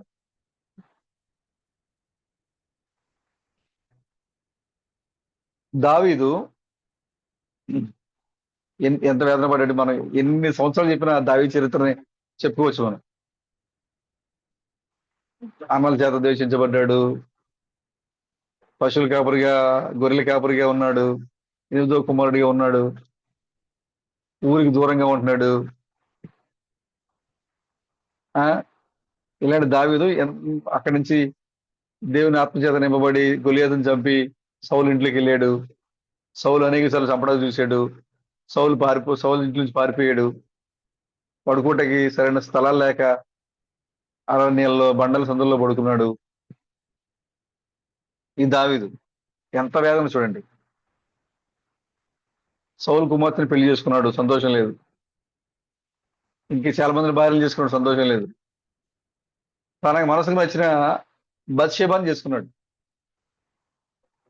ఎప్పుడైతే బత్షెబాని పెళ్లి చేసుకున్నాడో, ఉరియా భార్య అని, ఒక కుమారుడు అంటే ఉరియాతో ఉన్నంలోనే బత్షెబాతో సంబంధం పెట్టుకున్నాడు. ఒకరోజు పిలిచాడు. భార్య కూడా, బత్షెబా కూడా వేరే పురుషుడికి భార్యగా ఉన్నా కూడా అడ్డుగా చెప్పకుండా, రాజుగారు కాబట్టి దావీదుతో ఆమె తప్పు చేసింది, గర్భవతి అయింది. నేను గర్భవతి అయిన సంగతి దావీదు సమాచారం పంపించింది. దావీదు కుట్ర పని యుద్ధంలో ఉరియాని ముందు పెట్టి శత్రువులు ఉరియాని చంపే విధంగా ప్లాన్ చేపించి చంపేశాడు. తర్వాత ఆ బత్షెబాని తెచ్చి ఇంట్లో పెట్టుకున్నాడు. ఇప్పుడు ఆ కుమారుడు ఏదైతే బత్షెబా గర్భంలో పెరుగుతున్న కుమారుడు ఉన్నాడో, శిశువు పుట్టాడు. దేవుడు ప్రవక్త చెప్పాడు, నువ్వు తప్పు చేశావు కాబట్టి పుట్టబోయే కుమారుడు చనిపోతాడని చెప్పాడు. ఆ కుమారుడు పుట్టిన తర్వాత జబ్బు పడ్డాడు. ఎంతో అపరూపంగా పెంచుకున్నాడు. ఎంతో అపరూపంగా పెంచుకున్నటువంటి ఆ కుమారుడు జబ్బురు పడ్డాడు. అతను జబ్బురు పడి చనిపోవడానికి సిద్ధంగా ఉంటే, రాజుగా ఉన్న దావీదు ఉపవాసం ఉండి ప్రార్థన చేయటం మొదలుపెట్టాడు. ఉపవాసం ఏమి ముట్టుకోకుండా, నీళ్లు కూడా ముట్టుకోకుండా ఉపవాసం ప్రార్థన చేయడం మొదలుపెట్టాడు. చేయగా ఒక రోజు చనిపోయాడు బాబు. ఆ సమాచారం చెప్పడానికి సైన్యం భయపడింది, బాబు చనిపోయాడు చెప్పడానికి. చివరికి చెప్తారు, ఆయన ఏడ్చి లేచి చనిపోయాడని చెప్పిన తర్వాత లేచి మొత్తం వదిలేసేసి భోజనం చేస్తాడు. అలా అనుకుంటారు, ఇంకే చనిపోయాడని చెప్తే రాజు ఏమైపోతాడు అనుకుంటున్నాడు. బతుకున్నప్పుడు ఎంత ఉపవాసం ఉండి ఏడ్చాడు, చనిపోయాడు అంటే ఇంకేమైపోతాడు అనుకుంటారు. అలా సమాచారం చెప్పిన తర్వాత దావీదు లేచి స్నానం చేసి నాకు భోజనం పెట్టని చెప్పి భోజనం చేస్తాడు. దానికి ఆశ్చర్యపడతారు సైనికులు, ఇదేంటయ్యా ఇప్పుడు దాకా ఈ విధంగా ఏడ్చావు, ఇప్పుడు భోజనం చేస్తావు అంటే అప్పుడు అంటాడు, చనిపోయిన వారు నేను తీసుకొని రాలేదు కదా అంటాడు. అంటే అంత వేదనగా కుమారుడు కోసం చూశాడు, అంత వేదనతో ఉన్నాడు. బత్షెబా కూడా కుమారుడు కోల్పోయింది, అవమానాలు పొందుకుంది. దావీదు ఎన్నో అవమానాలు పొందుకున్నాడు. కావాలని తెచ్చి బత్షెబాను ప్రేమించి తెచ్చి ఇంట్లో పెట్టుకున్నాడు, కానీ వాడు సుఖం లేదు, వేదన. కానీ దేవుడు వాగ్దానం చేశాడు. తన యొక్క వాగ్దానం ప్రకారంగా దావీదుకి ఎంతమంది భార్యలు ఉన్నప్పటికి కూడా దావీదుని, బత్షెబాని దేవుడు దీవించి బత్షెబ ద్వారా దావీదు యొక్క సింహాసనం మీద కూర్చోవడానికి యదిద్య అనే కుమారుని మరలా ఇచ్చాడు దేవుడు. సొలొమోను యొక్క పేరు, మొదటి పేరు యదిద్య. ఎప్పుడైతే సొలొమోను ఆ ఇంట్లో పుట్టాడో, సొలొమోను ఎప్పుడైతే దావీదు ఇంట్లో పుట్టాడో, సొలొమోనుకి ఆ యొక్క బట్టి దావీదుకి సంతోషం కలిగింది, దావీదుకి ఆనందం కలిగింది. అప్పుడే బత్షెబాకి మాట ఇచ్చాడు, ఇతను ఈ సొలొమోను నా పోలిక, నా కుమారుడు, నా వారసుడు, కాబట్టి నా తర్వాత సింహాసనం ఇతనే కూర్చోబోతున్నాడు, సంతోషంలో చెప్పేశాడు, ప్రకటన చేశాడు. అప్పటి వరకు దుఃఖంతో ఉన్న దావీదు బత్షెబాలకి ఎప్పుడైతే వాళ్ళ ఇంట్లో సొలొమోను పుట్టాడో సంతోషం వచ్చింది. ఈ సంతోషంలో ఆయన చెప్పాడు, ఇక మీద ఇతను నా వారసుడు, నా తర్వాత నా సింహాసనం మీద కూర్చోబోయేది ఇతనే అని ప్రకటించాడు. అంటే వాళ్ళ దుఃఖం సంతోషంగా మారిపోయింది, వాళ్ళ వేదన తొలగించబడింది. ఒక రోజున సొలొమోనుకి బదులుగా వేరే వ్యక్తి అదోనియా, అబ్షలోములు, మేము రాజులు అనేవాళ్ళు, వాళ్ళు ఊరేగింపులు వేసుకుని సొంతగా మనిషిని పెట్టుకుని చేసుకుంటుంటే, అదోనియా ఏకంగా పూర్తిగా రాజుగా ప్రకటన చేసుకున్న సమయంలో బత్షెబ వెళ్ళి దావీదు ముసలివాడు అయిపోయినప్పుడు చెప్తూ ఉంటుంది, అయ్యా నువ్వు నాకు మాటిచ్చావు కదా నీ కుమారుడైన సొలొమోన్ని సింహాసనమై కూర్చుంటాడని, కానీ అదోనియా ఇప్పుడు రాజు, నేను రాజుని అని చెప్పి ప్రకటించుకున్నాడు. అప్పుడు దావీదు అంటాడు, లేదు లేదు లేదు, సొలొమోను నా వారసుడు, సింహాసనం అతనిదే. దావీదికి ఎంతమంది కుమారులు ఉన్నా కూడా సొలొమోను దావీదు సింహాసనానికి వారసుడిగా మారిపోయాడు. ఎందుకంటే దుఃఖ కాలములో దుఃఖ నివారణ చేసినటువంటి కుమారుడు, దుఃఖము నుంచి విడుదల పొందిన కుమారుడు. సొలొమోను అనగా అర్థం ఏంటి అంటే సమాధానము అని అర్థము. దావీదికి సమాధానం ఇచ్చిన కుమారుడు కాబట్టి, దావీదికి సమాధానం ఇచ్చిన కుమారుడు కాబట్టి దావీదు యొక్క సింహాసనానికి వారసుడు అయిపోయాడు. అలాగే ఇప్పుడు ఈ చివరికాల సమయంలో నిజమైన సొలొమోను, నిజమైన దావీదు యొక్క రాజ్యానికి వారసుడు, దావీదు యొక్క సింహాసనానికి వారసుడు, నిజమైన సొలొమోను, మూడవ క్రీస్తు, మన దుఃఖాన్ని, మన వేదనల్ని, అన్నిటిని తీసివేయడానికి, మనకి సమాధానాన్ని ఇవ్వడానికి వచ్చినటువంటి నిజమైన సొలొమోను ఆయన. ఎప్పుడైతే ఆ సొలొమోను దావీదు ఇంట్లోకి వచ్చాడో దావీదుకి సమాధానం, బత్షెబతో సమాధానం, అప్పటి వరకు వారికి ఉన్న అవమానం, వేదన అంతా తొలగించబడింది, వారికి సమాధానం వచ్చింది ఆయన. ఈ యేసుక్రీస్తు చెప్పినటువంటి కొంచెం కాలమైన తర్వాత ఈ లోకం నన్ను చూడదు, మరి కొంచెం కాలానికి మీరు నన్ను చూస్తారని చెప్పినటువంటి ఈ లేఖనము, ఈ ఒక్క చిన్న లేఖనము బైబిల్ ఆది నుంచి ప్రకటన గ్రంథంతో ముడివేయబడి ఉంది. కొంచెం కాలమైన తర్వాత యేసుక్రీస్తుని ఈ లోకం నుంచి విడిపోయారు, కానీ మరి కొంచెం కాలమైన తర్వాత క్రీస్తు బృహం రూపంలో, క్రీస్తు థామస్ రూపంలో ఈ లోకానికి వచ్చారు. ఆయన మరలా స్త్రీ కనిన మగ శిశువుగా కన్యక ద్వారా, నిజమైన కన్యక ద్వారా వచ్చిన, సంఘము ద్వారా వచ్చినటువంటి కుమారుడిగా వచ్చాడు అనే సంగతిని ఎవరైతే నమ్ముతారో, ఎవరైతే చూస్తారో, వారి యొక్క దుఃఖము సంతోషమైపోతుంది, నిట్టూర్పు తొలగిపోతుంది.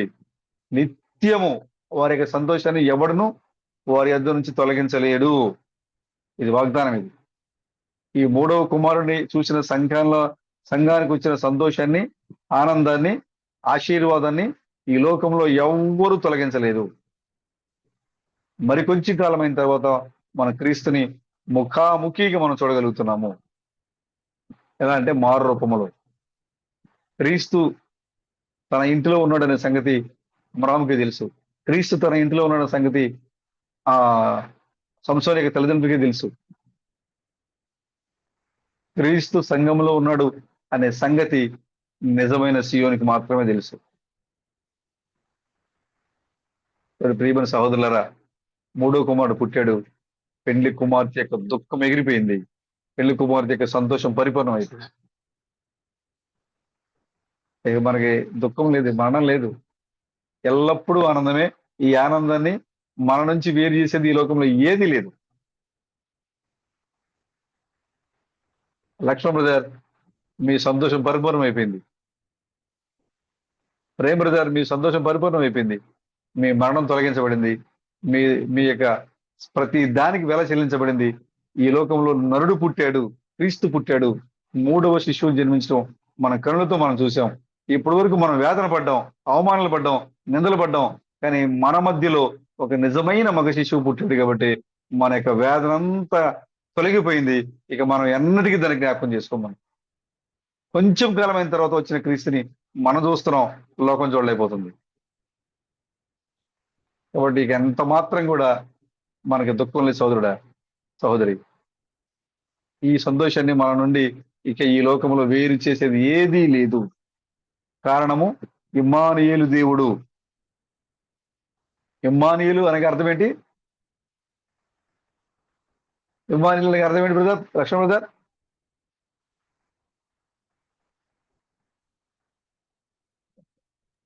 మనకు దేవుడు తోడా అని అర్థం.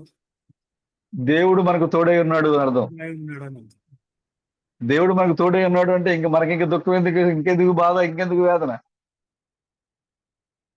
సంఘము అనే స్త్రీ ద్వారా, సంఘము అనే పవిత్రురాలైన కన్యక ద్వారా వచ్చినటువంటి ఈ మగ శిశువు, ఈ శిశువు ఇమ్మానుయేలుగా, నిజమైన ఇమ్మానుయేలు క్రిస్ థామస్, నిజమైన ఇమ్మానుయేలు క్రిస్ థామస్, క్రిస్ బెండాము రెండోసారి పరిచయలో వచ్చిన క్రిస్ బెండామే నిజమైన ఇమ్మానుయేలుగా. అంటే ఆయన మనతో ఉండేవాడిగా, మనలో ఉండేవాడిగా ఉన్నాడు. ఆయన ఇమ్మానుయేలుగా ఉన్నాడు ఆయన. కాబట్టి ఆయన మనతో ఉన్నారు కాబట్టి ఇక ఇక ఇక ఎన్నటికీ దుఃఖం మన దగ్గర రాదు. ప్రకటన గ్రంథంలో రాయబడింది 21వ అధ్యాయంలో చూడండి, ఒకసారి చదువుకుని మనం ప్రార్థన చేసుకుందాం. 21:3 చదవండి.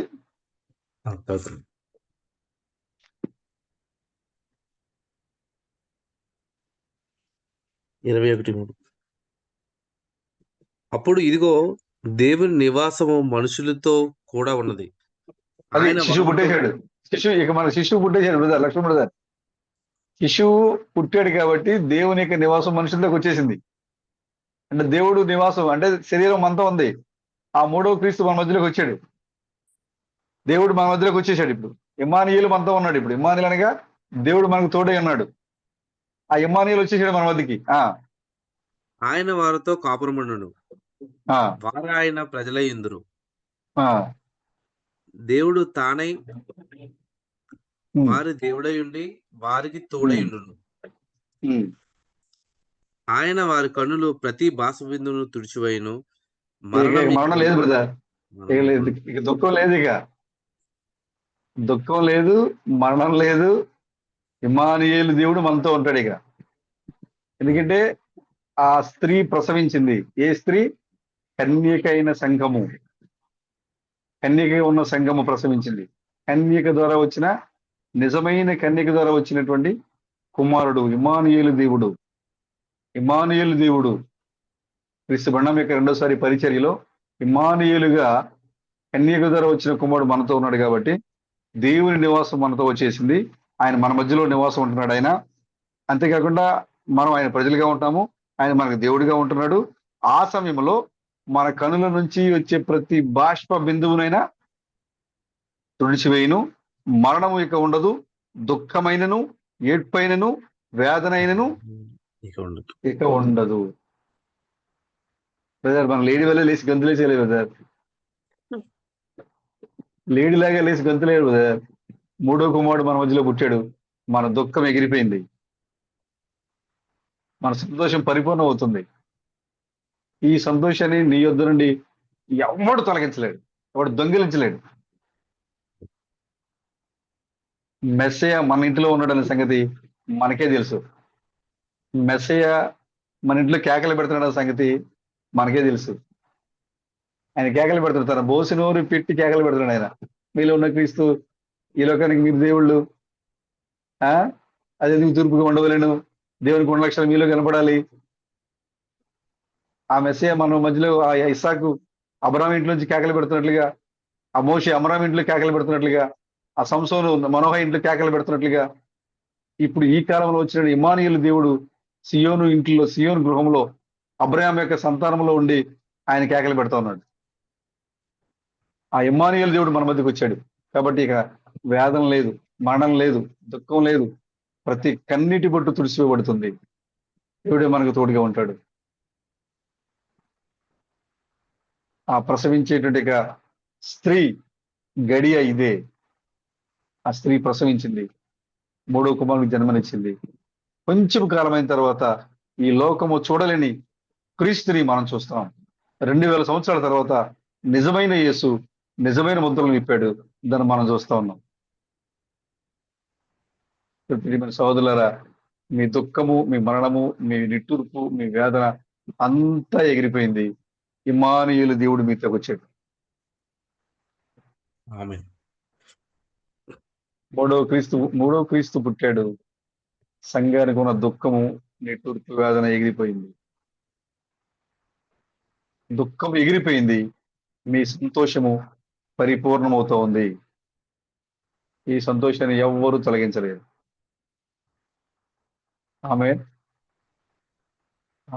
అందరికీ వందనాలు బ్రదర్. God bless you. ఈ సినిమా దేవుడు దీవించిన గాక. ఆమె ఆమె